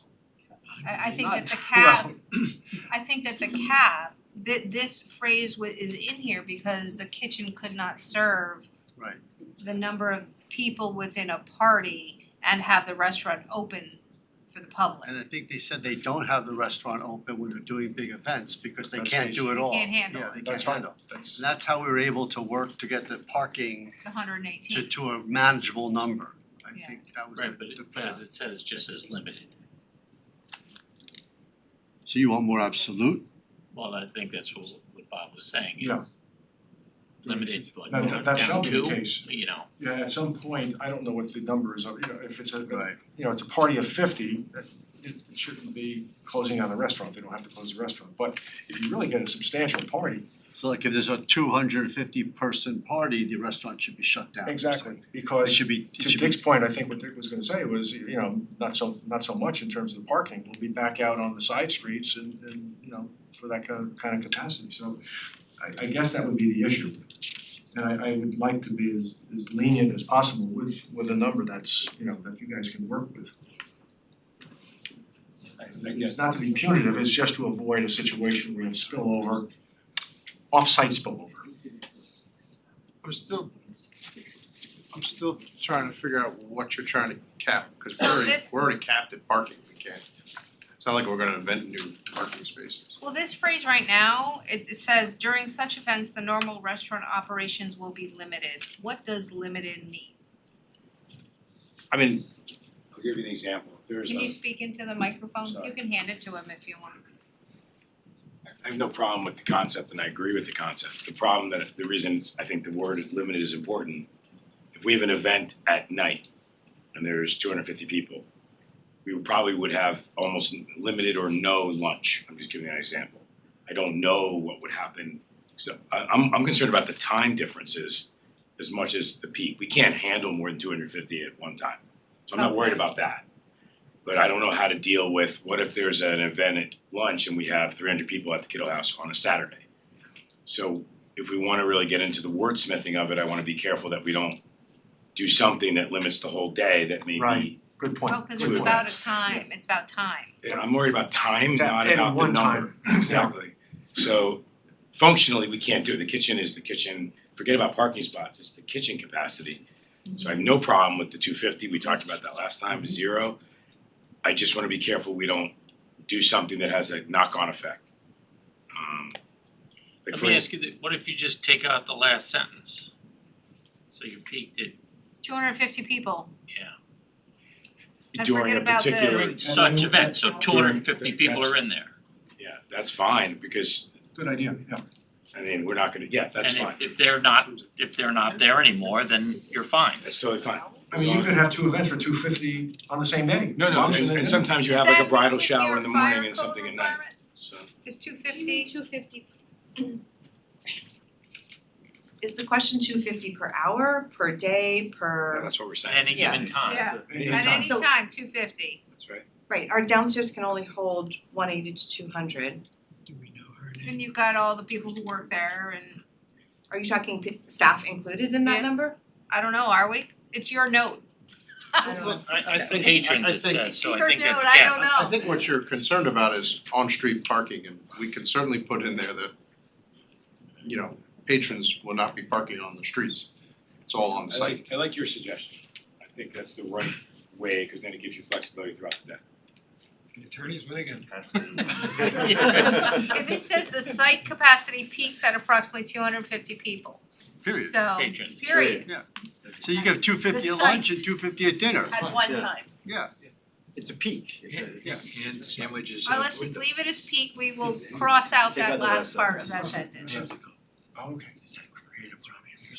We got Jeff on TV. Yeah, and Jeff is on TV. That's fine, cause that's functional. Okay, moving on.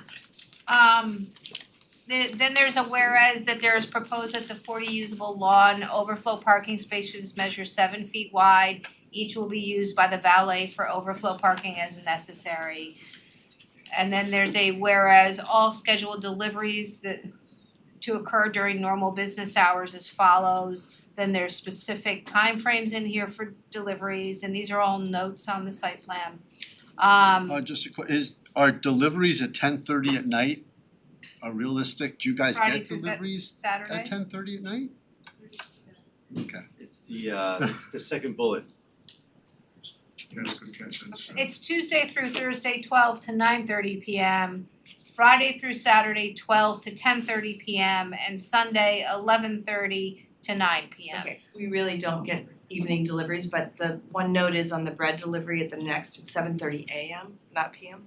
Yeah, that I thought so. But then Chris, But if how we do you wanna change- modify the If we change the 10:30 to 9:30 to be consistent with bullet one. Oh, you know what, this is business hours. This is business. It says all scheduled deliveries are to occur during normal business hours. This is reflective of your business hours. Yeah, Yes, it's- but in all honesty, it's mostly 9 to 5 deliveries, but Yeah, you never know, I guess. Right, what if somebody gets caught with flat tire and doesn't get there till 9:30? There we go. But that's a good point, the bread does get there super early. At 7:30, yeah. It's dropped at the front door. yeah. But I think Greg's point is a valid one, a good one. This is not talking about business hours, it's talking about delivery hours. So there could be hours of operation, but this is food deliveries, and I think it starts to become a nuisance to neighbors having trucks coming in at 9:30 or 10:30 at night, just making deliveries. It doesn't happen. So can we limit it to 5? We don't have any delivery that late. Call it 6:30. I wouldn't think so, I mean. So we're gonna change the whereas clause, whereas all scheduled deliveries are to occur during the following hours. Because right now it says during normal business hours. Right, So to occur during the following, business hours. following hours as follows, so. I think we would ask respectfully for maybe for 6:30 or so, is from our chef back there, only because sometimes things 12 to 6:30, 12 you p.m. realize you're short or something or whatever, just to have an opportunity to bring it in. Does that work? But also, 7 a.m. 6:30 p.m. yeah, but why also are you limiting yourselves to noon time? Don't they come No, in no, it should be before early, that? yeah, No, come on, he show. said 7 7 a.m. to a.m.? 6:30. That's the chef, right? Yeah. Yes. He's the guy who's gonna know. 7 a.m. to 6:30 p.m. Okay, makes sense. Thank you. 7 a.m. to 6:30 p.m. Friday, and then that's Tuesday through, is that Monday through, is that all week? Monday through Saturday. Monday through Saturday, No deliveries on Sunday. Monday through And Saturday. you said no delivery Sunday? On Sunday. Not at all, do you wanna have an escape clause in case? You don't mean like Amazon, do you? Sure, but we don't, No, no. none of our purveyors work on, deliver on Sunday. I wouldn't think so, yeah, okay, alright. So we'll take Sunday out. 7 a.m. to 6:30. So Monday through Saturday, 7 a.m. to 6:30 p.m. Food deliveries. Yes, food. All scheduled food deliveries. Food or beverage, all food, Food beverage. Food and beverage. F&B. Supplies, Beverage. Supplies, yes, linens all food and beverage supplies. And supplies. and supplies. All food and Food, beverage, and supply. Thank you. All Sorry. food, beverage, and supply deliveries are to occur during I'm just gonna say from Monday through Saturday, 7 a.m. to 6:30 p.m. Perfect. Alright, let me fix this. All scheduled food I should strike the next line. I guess this whole one can go away. Yeah. Because it talks of bread. Yeah, we don't need the whole next whereas because we've slaughtered the food and bread. And wine. Our clause. Don't forget the wine. We're gonna delete this next whereas clause. Yeah. Perfect, we're hacking this up, we might get down to 4 pages. Alright, whereas all refuse and recycling pickup, listen very carefully, people. Monday, Wednesday, and Friday between 9 a.m. and 12 p.m. based on observed waste creation schedule. Is that correct? Jackson? That is the current schedule. Yes. Okay. Thank you. So please keep in mind, we're making changes to the resolution, these notes will need to be changed on the plans. We'll have to add that as a condition. The planning board will retain jurisdiction over all exterior and interior illumination for the building, site, signs and landscaping and Sabrina, excuse us 1 second. In the event that the refuse changes their dates, can we just make it Monday through Friday instead of Monday? That's what we currently have is Monday, Wednesday, Friday, but can we just write Monday through Friday? Well, we It's not we have- dependent upon us, it's waste management. Exactly, and I think the key on that is just the number of times a week. So it's I would just just say 3 times a week. 3 times a week. At least 3 times a week? Yeah. Will Thank you. occur at least 3 times a week. Thank you. It's not a holiday.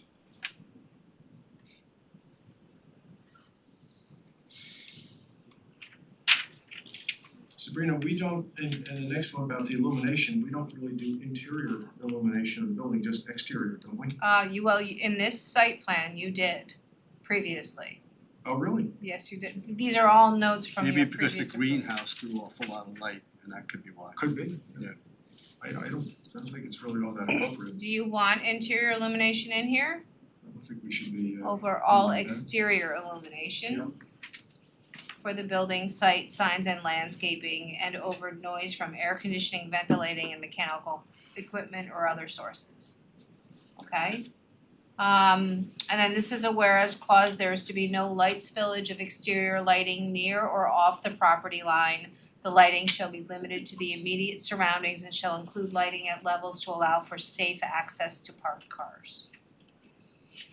And whereas the hours of exterior illumination except for patrol and protection illumination shall be limited to no later than 1 hour after the close of business. And whereas this is where your interior lighting is, do you care about that or do we wanna strike that? Interior lighting will be permitted after closing, but the number and intensity shall be restricted to the minimum level necessary We for. strike it, I don't, Okay.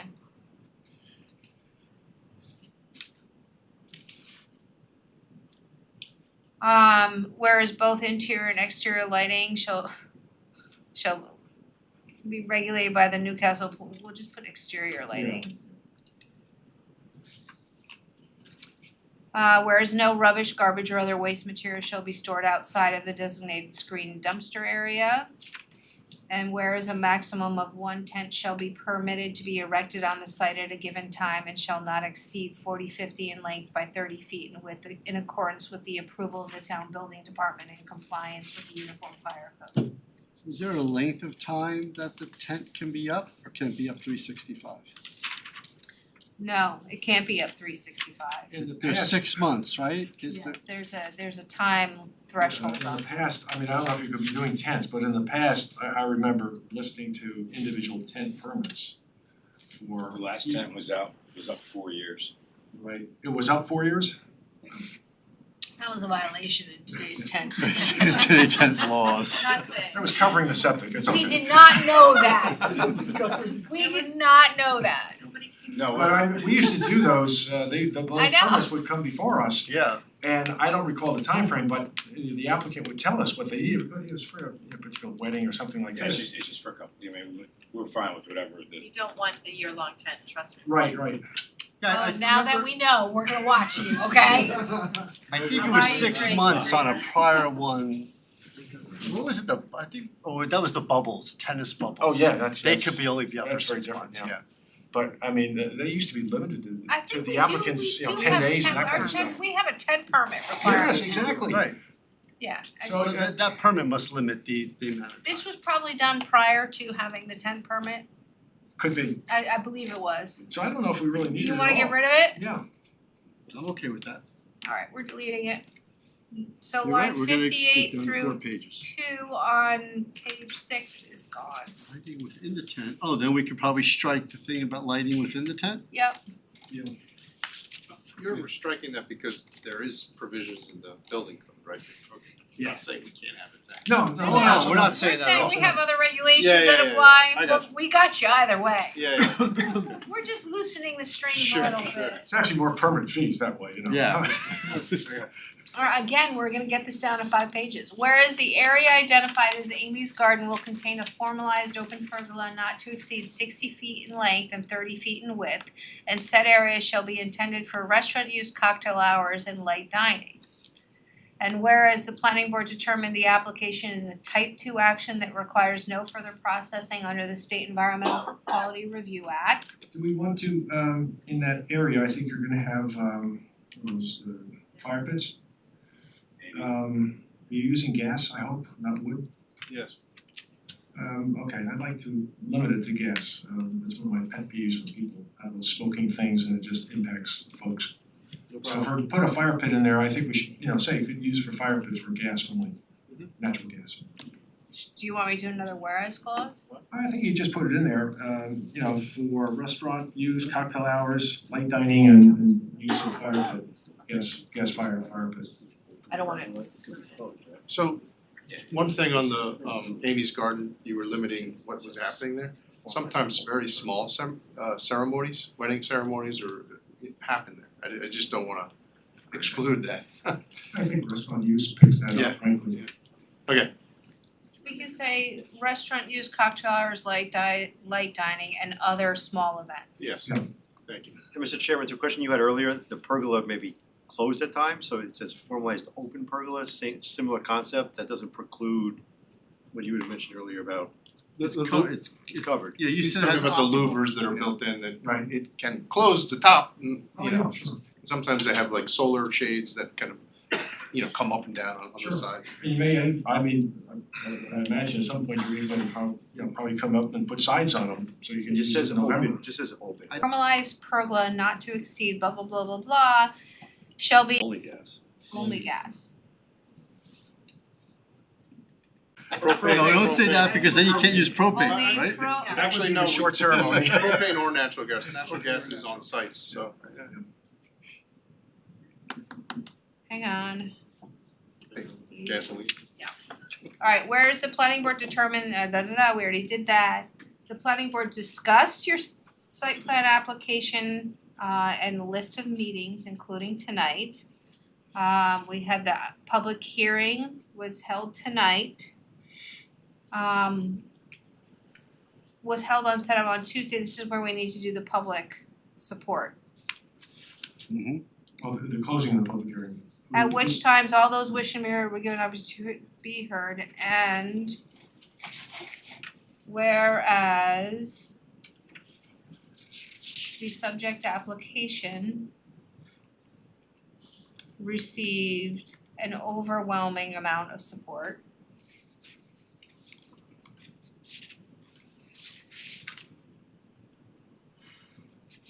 From the surrounding neighborhood. Citizens of Earth. It usually covers everything. But it's just people in the neighborhood. And, okay,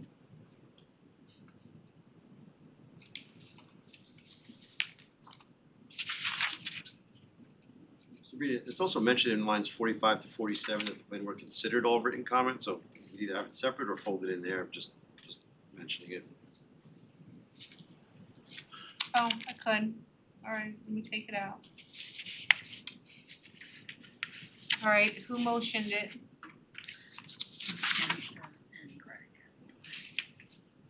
We can add those in.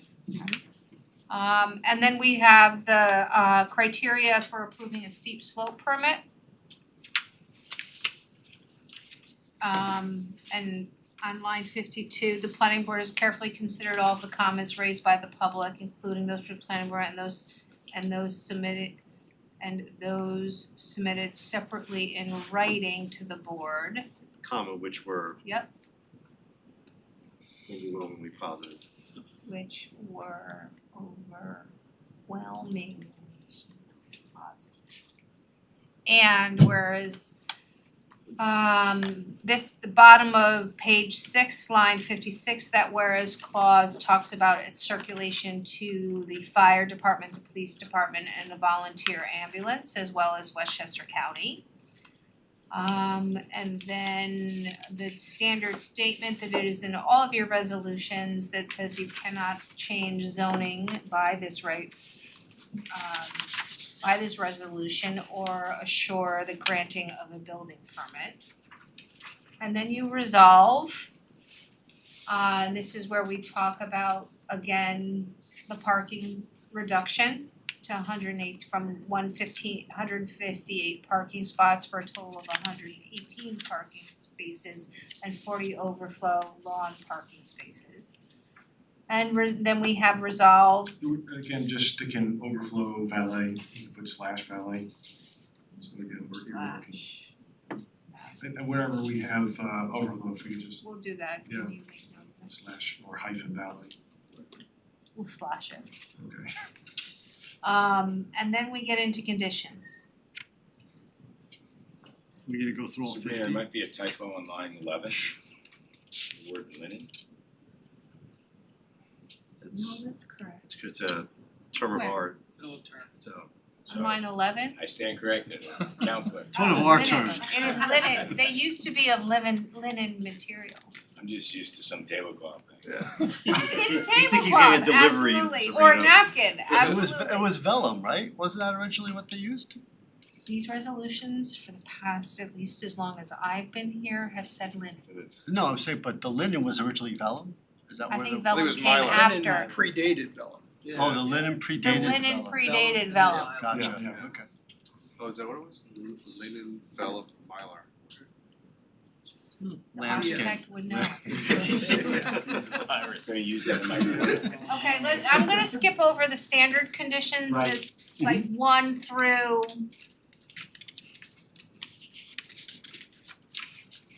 12. Sabrina, the only, Or start in number 5, I believe that should be August 4th, 2026. Yep, Otherwise, it's good to skip. yep. Linen.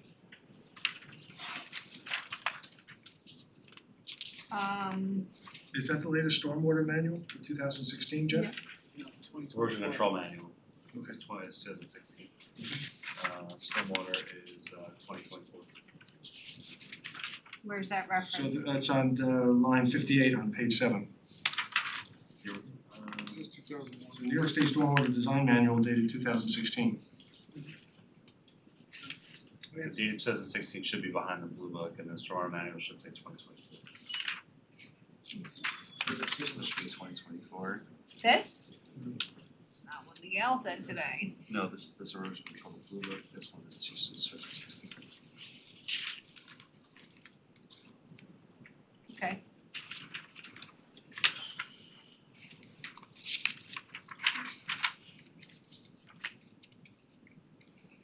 Okay. I think we should do conditions required to be satisfied prior to signing of the final site plan, site development. Alright, we're gonna add a new 13 in here, to talk Can about, we just go back onto 12? Is 12D correct? we're gonna do a new 12, cause Oh. we have to capture the Okay. changes in the notes. That all, Got all changes, Oh, new 12 before the conditions Yep. required, okay. changes to the notes made at the June 3rd, 2025 planning board meeting.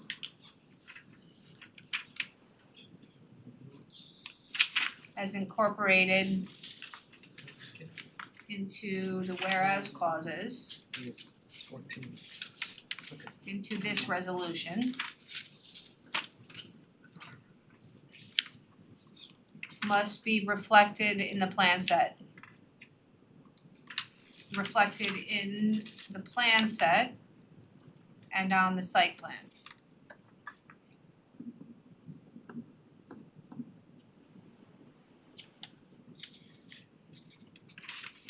Okay. Can I ask you a question? Yeah. When we change the plan set, we'll put revision bubbles on what we changed based on this meeting? But do you want that in the site plan as well, revision bubbles, or just a clean, We're gonna need a clean site plan for Site plan should signature. be clean. okay, the one you sign is gonna be clean, Correct. okay. But if you wanna hand us a bubbled one to say this is the changes we've made Sure, and you here's the could check clean it, one. yeah, okay. Okay, revision of the 12, comment 12, revision of the site development plan drawings in acceptable form to the town engineer to be submitted to this planning board secretary to reflect the following. And then we have A through F. Coverage calculation plan has to be amended to include measurements of each area of the building and demarcate the addition of the 393 square feet of building coverage. the coverage calculations plan should be amended to indicate that there is a 23.1% increase in development coverage. The parking calculations plan should be amended to note that a total of 158 parking spaces will be needed in accordance with the town code. The proposed parking plan shall include a breakdown of all standard and non-standard parking spaces, which shall be represented on the plan and within the parking plan schedule. All So and my- ADA spaces should need to be earmarked as well. So I would again, just say ADA or including ADA, non-standard. required ADA space. fine. My question on that one, if you take 124, 27, and 7 and add it up, you get 158. So where are the 40 valet spots?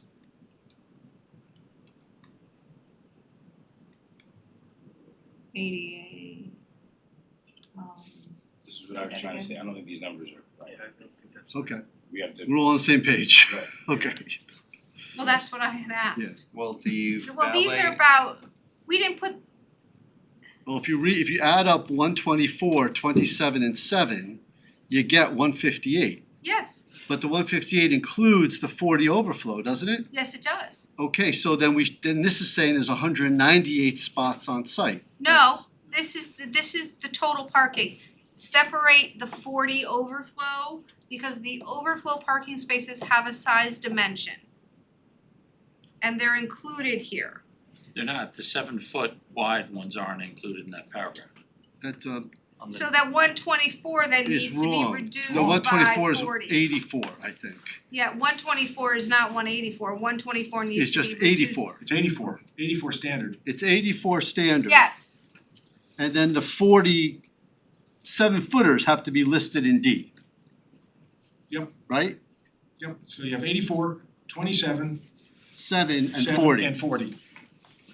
That gets us to 158, right? Right. Got it. Okay. 40, what are they? What's the Overflow size of valet. them? 7 by 16? 7 by 20. 47 by 20 Now we got it all one count. overflow valet / valet. And the 5 ADA or 8 by 8, but that's included in that 84. the 84 number. Yes. So we said 84 including 5 ADA. Yeah. Again, including 5 ADA. Okay, we got it now. We have to change the paragraph above.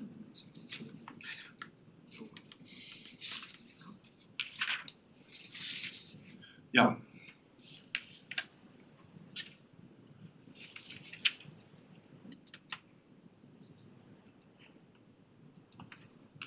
Do you want me to do that now or we'll just do that later? Do it now. Going back up. C. What's wrong with C?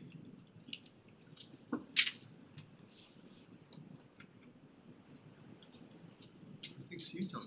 158 is required and they satisfied it with Yeah. the delineation that we just went through on D. I think just D gets tweaked.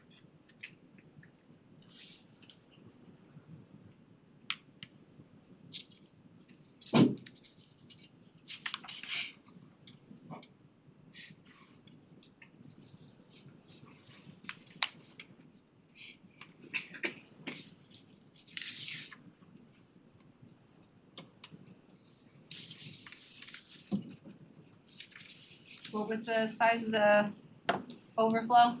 7 by 20. 7? Oh, wait, the valets? Yes. By 7 by 20. 7 by 20. Or the grass overflow. Right.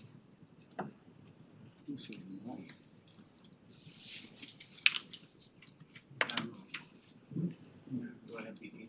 Mm-hmm. Okay. Is it 7 by 20 or 7 by 18?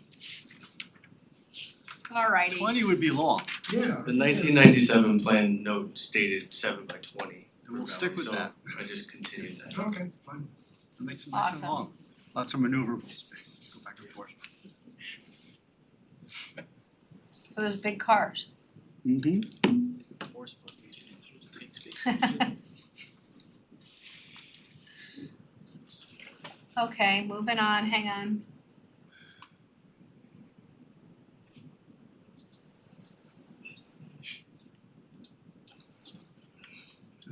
viewership of the ZBA is far greater than our viewership. Okay, all notes located on the plan titled coverage calculation should be incorporated into the site plan to be signed by the planning board chairman. Revise the erosion and sediment control plan to reflect that the stabilized construction entrance extends to the edge of pavement. So then we have the addition of the following notes to the final construction plans. Prior to commencement of any site work, the applicant shall stake the locations of all proposed site improvements, demarcate site ingress and access routes, and shall flag the trees to be removed for inspection and improved by the town's environmental coordinator. Prior to the start of construction and throughout the construction period, the 100-foot wetlands buffer shall be surveyed, located, and clearly delineated in the field with snow fence or an alternative demarcation acceptable to the town environmental coordinator, and no encroachment beyond these limits by workers or machinery shall be permitted.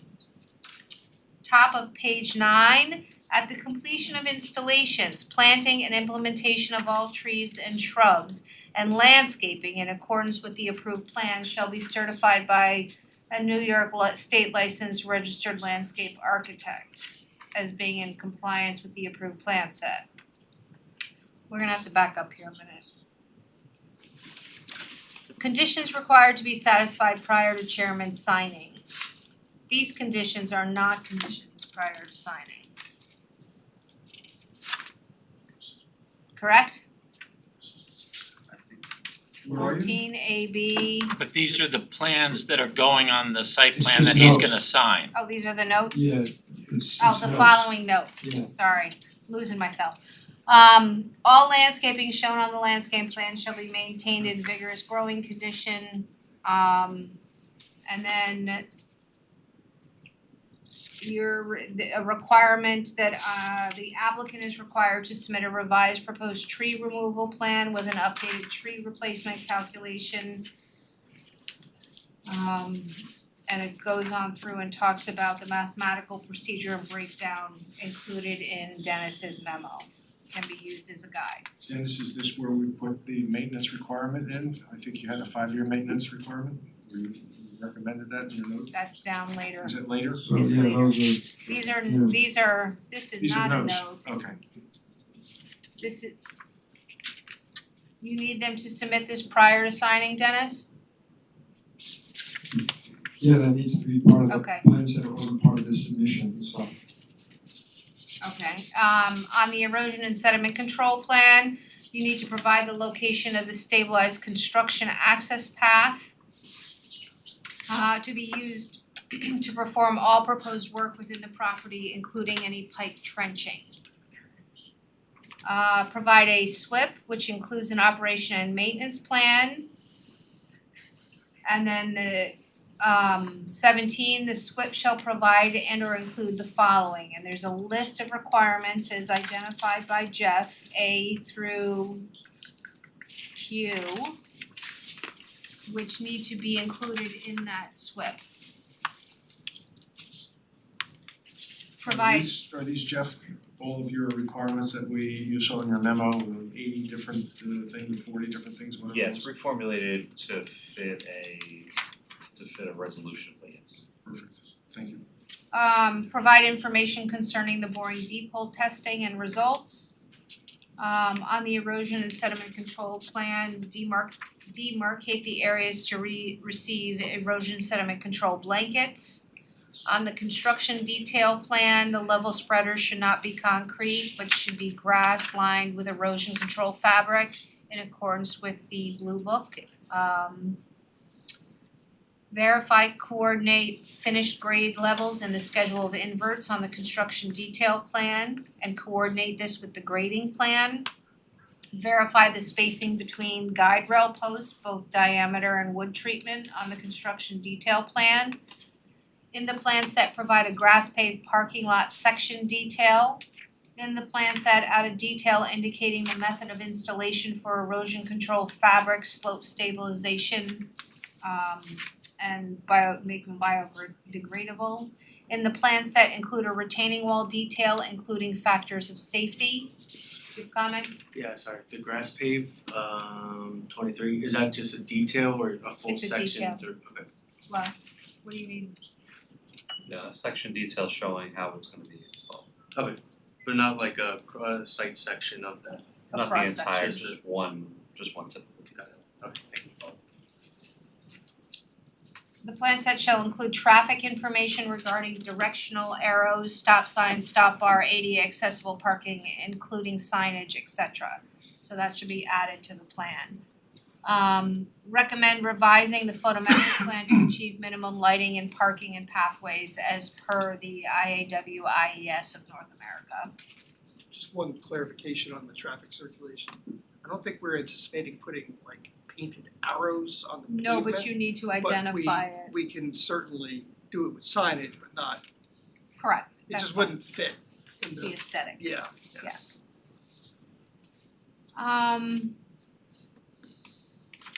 And then we enter conditions required to be satisfied prior to the issuance of a building permit. So it's after the chairman signs the site plan, submission of written evidence acceptable to town council, the filing of the following documents in the county clerk's office. A stormwater maintenance and inspection and easement agreement regarding the proposed stormwater management improvements. Regarding the header for here, I is this fixed for a it. building permit for exterior improvements? I just wanna I don't wanna preclude the interior building permit because that's time sensitive. Well, everything's time sensitive, but that's even more so. Can we do that? Are they all under one building permit? No. Just that they're separate. It would be any building permit that's conditioned upon the site plan Site approval. This doesn't Right. govern the interior work. Just one, If the interior work is not part of the site plan approval, then it's not waiting on the site plan approval, and it's not subject to the site plan approval. We've already spoke to Tom about this and he's fine with, letting us start on the inside, understanding that we're trying to get prior conditions done. He's not gonna allow us to start the addition until everything's met. Yeah. Good Either clarification. way. makes sense, yeah. Yeah. It's all up to you. Yeah. Not Seen it for happen tonight. before. Yeah. The limits of disturbance shall be clearly demarcated in the field through the installation of snow fencing or other demarcation acceptable by Jeff around the entire proposed construction area. Except as necessary to provide mitigation plantings, no encroachment beyond these limits by workers or machinery shall be permitted. The applicant shall submit a pre-cut inspection indicating field marked trees for removal, and all tree protection measures shall be installed to the satisfaction of the town environmental coordinator prior to any tree removals being initiated. The tree protection measures shall be inspected and verified by Dennis and shall be maintained throughout construction until the issuance of a CLO. The applicant shall field stake the entire limits of the 100-foot wetlands buffer as per the approved plans to Dennis's satisfaction as inspected by him. The field staking and stakeout map shall be prepared, signed and sealed by a licensed professional land surveyor for review and acceptance by the town engineer prior to staking. All tree protection measures shall be installed to the satisfaction of the town of Dennis, and tree protection measures shall be inspected and approved by Dennis and shall be maintained throughout the construction until the issuance of a CFO. Preparation and submission of a planting cost estimate for all proposed site tree shrub plantings for review and approval by Jeff in conjunction with Dennis. Submission of a performance bond or other security acceptable to the town board in a form acceptable by town council in the amount to be determined by the town engineer and acceptable to the environmental coordinator, following a review of cost estimate prepared by a New York State licensed professional engineer, which shall be submitted by the applicant and approved by the town board to secure the proper installation of all tree and shrub plantings in accordance with the approved plans and conditions, limitations, and mitigation measures set forth herein. The applicant shall remit payment of all outstanding review fees in connection with the planning board review of this application. The applicant shall put in place protection for the existing paved swale located adjacent to Annandale Road for protection from sediment-laden runoff. This protection should be in place until the site is stabilized. You have to obtain a letter of no objection from the Westchester County Health Department regarding the elevation of the stormwater infiltrators to be installed higher in elevation above the OWTS and the placement of the proposed fire access road over two existing septic tanks. Include sheet C20, C700 and C701 from the architectural drawing set with the final engineering drawing set to be signed by the planning board chairman and the town engineer. Provide documentation indicating the existing septic tanks below the access road will support an H25 fire truck load. Show required maintenance of vegetation to achieve minimum ASHTO sightlines and stopping distance along Annandale and Kittle roads. Submission of a performance bond and maintenance bond or other security acceptable to the town board in a form acceptable to town council and the amount determined by the town engineer following a review of a cost estimate prepared by a professional engineer, which shall be submitted by the applicant and approved by the town board to secure proper installation of the stormwater management and erosion and sediment control facilities both during and after construction. Inspect and under maintenance, inspection and repair of stormwater facilities prior to the issuance of an approval that has a stormwater management facility, the applicant must execute a formal stormwater maintenance agreement and access easement that shall be binding on all subsequent landowners served by the stormwater management facility. The stormwater maintenance agreement and access easement shall be in a form satisfactory to town council and shall be recorded in the office of the county clerk as a deed restriction on the property. It is recommended that the applicant provide the required stormwater maintenance agreement and access easement in accordance with the code.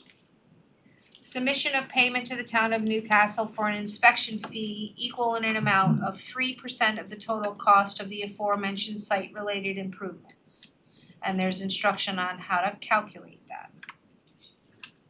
And then there's a set of conditions required prior to the issuance of a certificate of occupancy.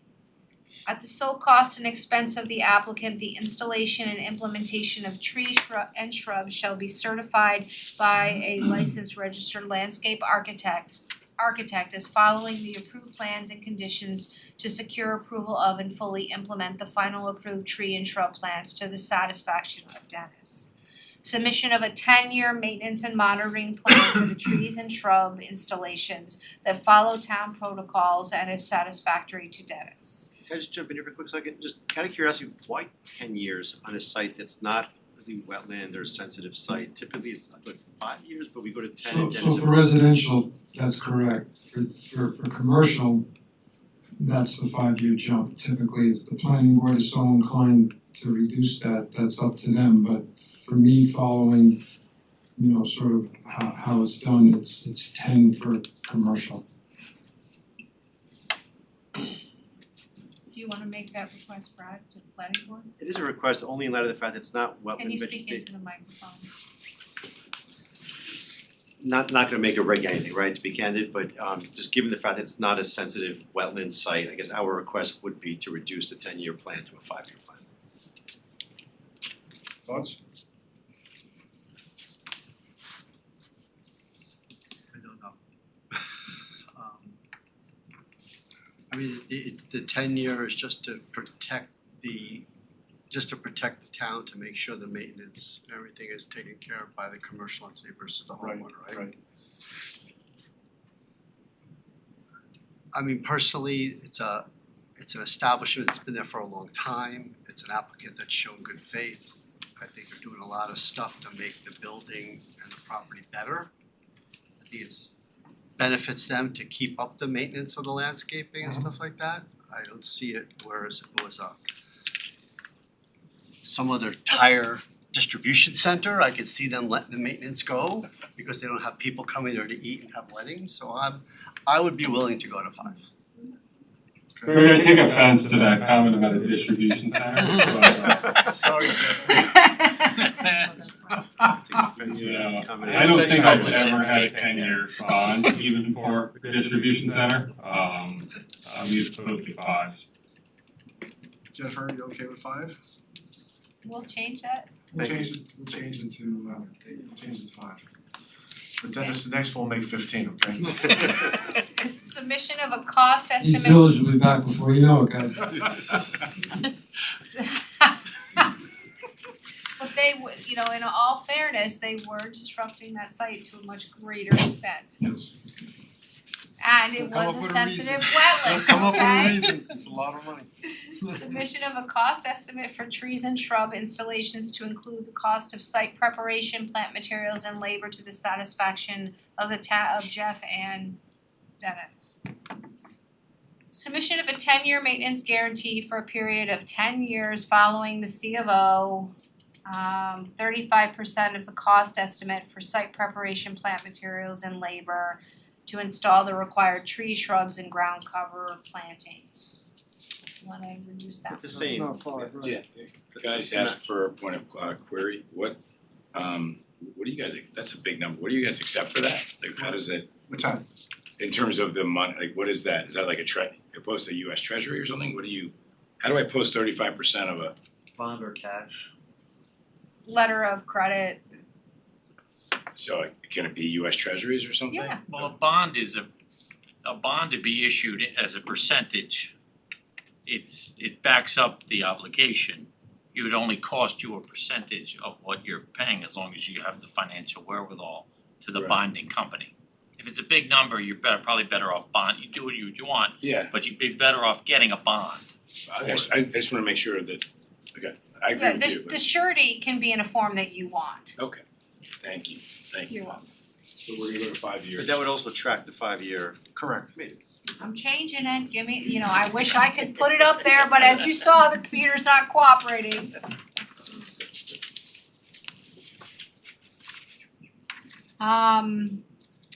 49 is submission of an as-built drawing and an engineering certification of construction compliance. 50 is submittal of an updated coverage calculation worksheet based on the as-built drawing. And then 51 is submittal of all records documents as recorded within the Westchester County Clerk's Office. And then you resolve. I do wanna go back because there is one condition at the beginning that is very important that I breezed over.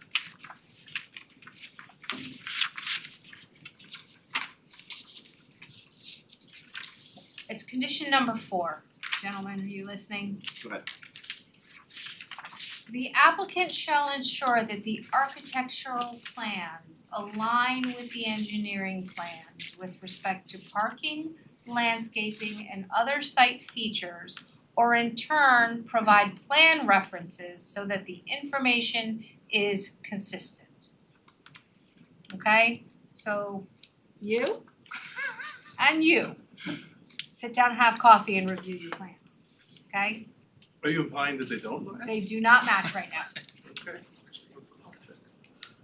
okay? So that's for you guys. That's it, One more question, clarifying question? sure. Jeff, just condition 41, while we're on the topic of duration of maintenance plans and bonds. Is 41 meant to be both performance and maintenance? And if so, if it's maintenance, what's the duration? This is on the stormwater.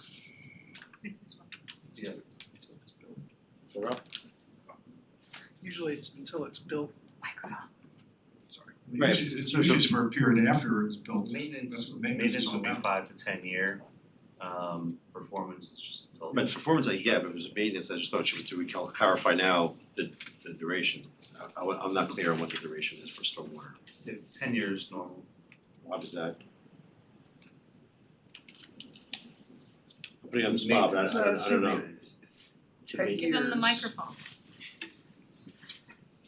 I'm sorry.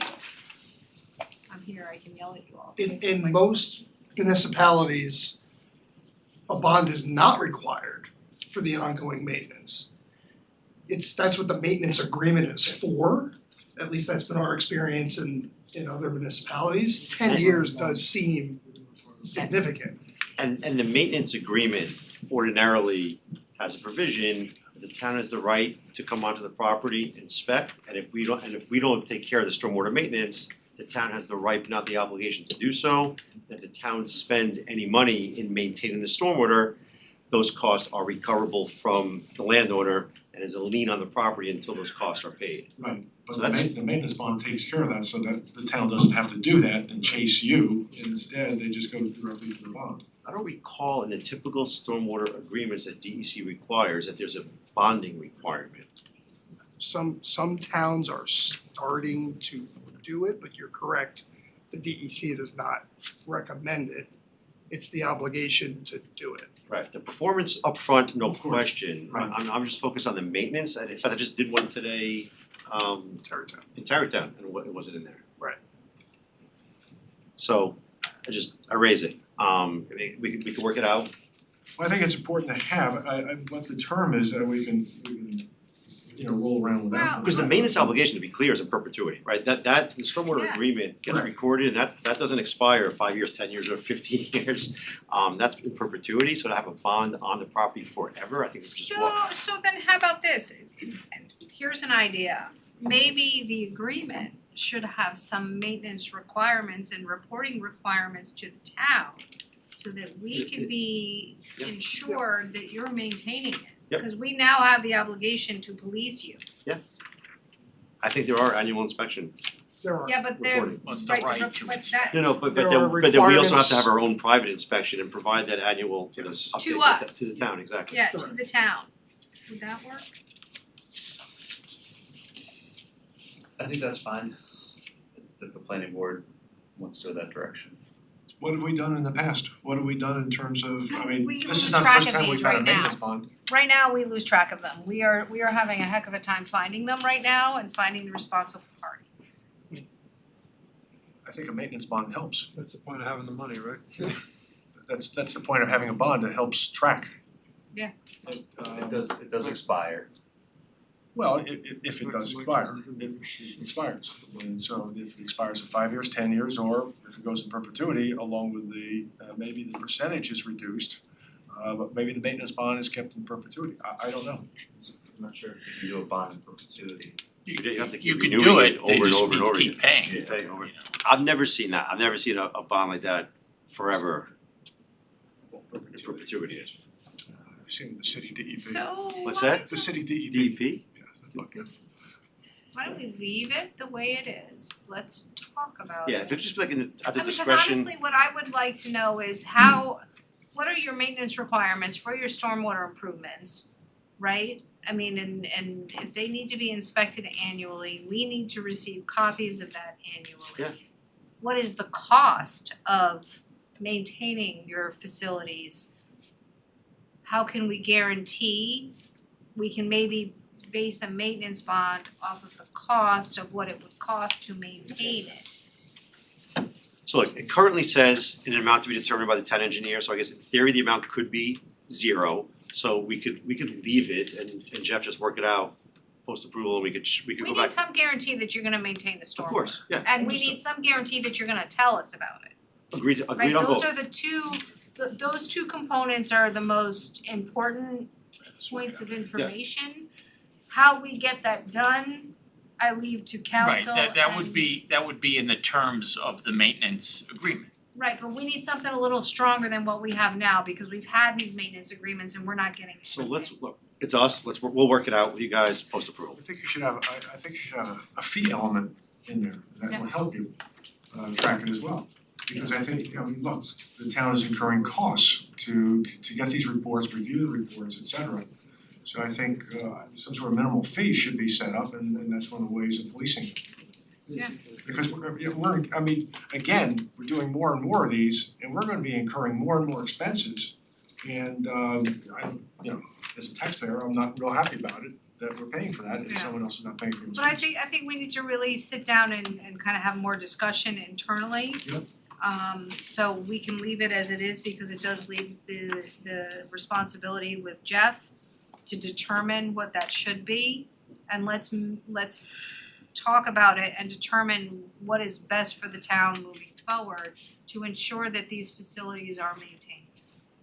That's fine. So you're okay with, We'll leave it, we'll discuss. that's it. Okay. So we have a resolution and a number of amendments. Do we have a motion to adopt the resolution as amended? We will not read through all the amendments. Which changes? Right. Motion. I can review them if you want. 5 pages. Second, Second. all in favor? Aye. Aye. Thank you, Jeff. All right, so we're all set, as far as we're concerned. They did.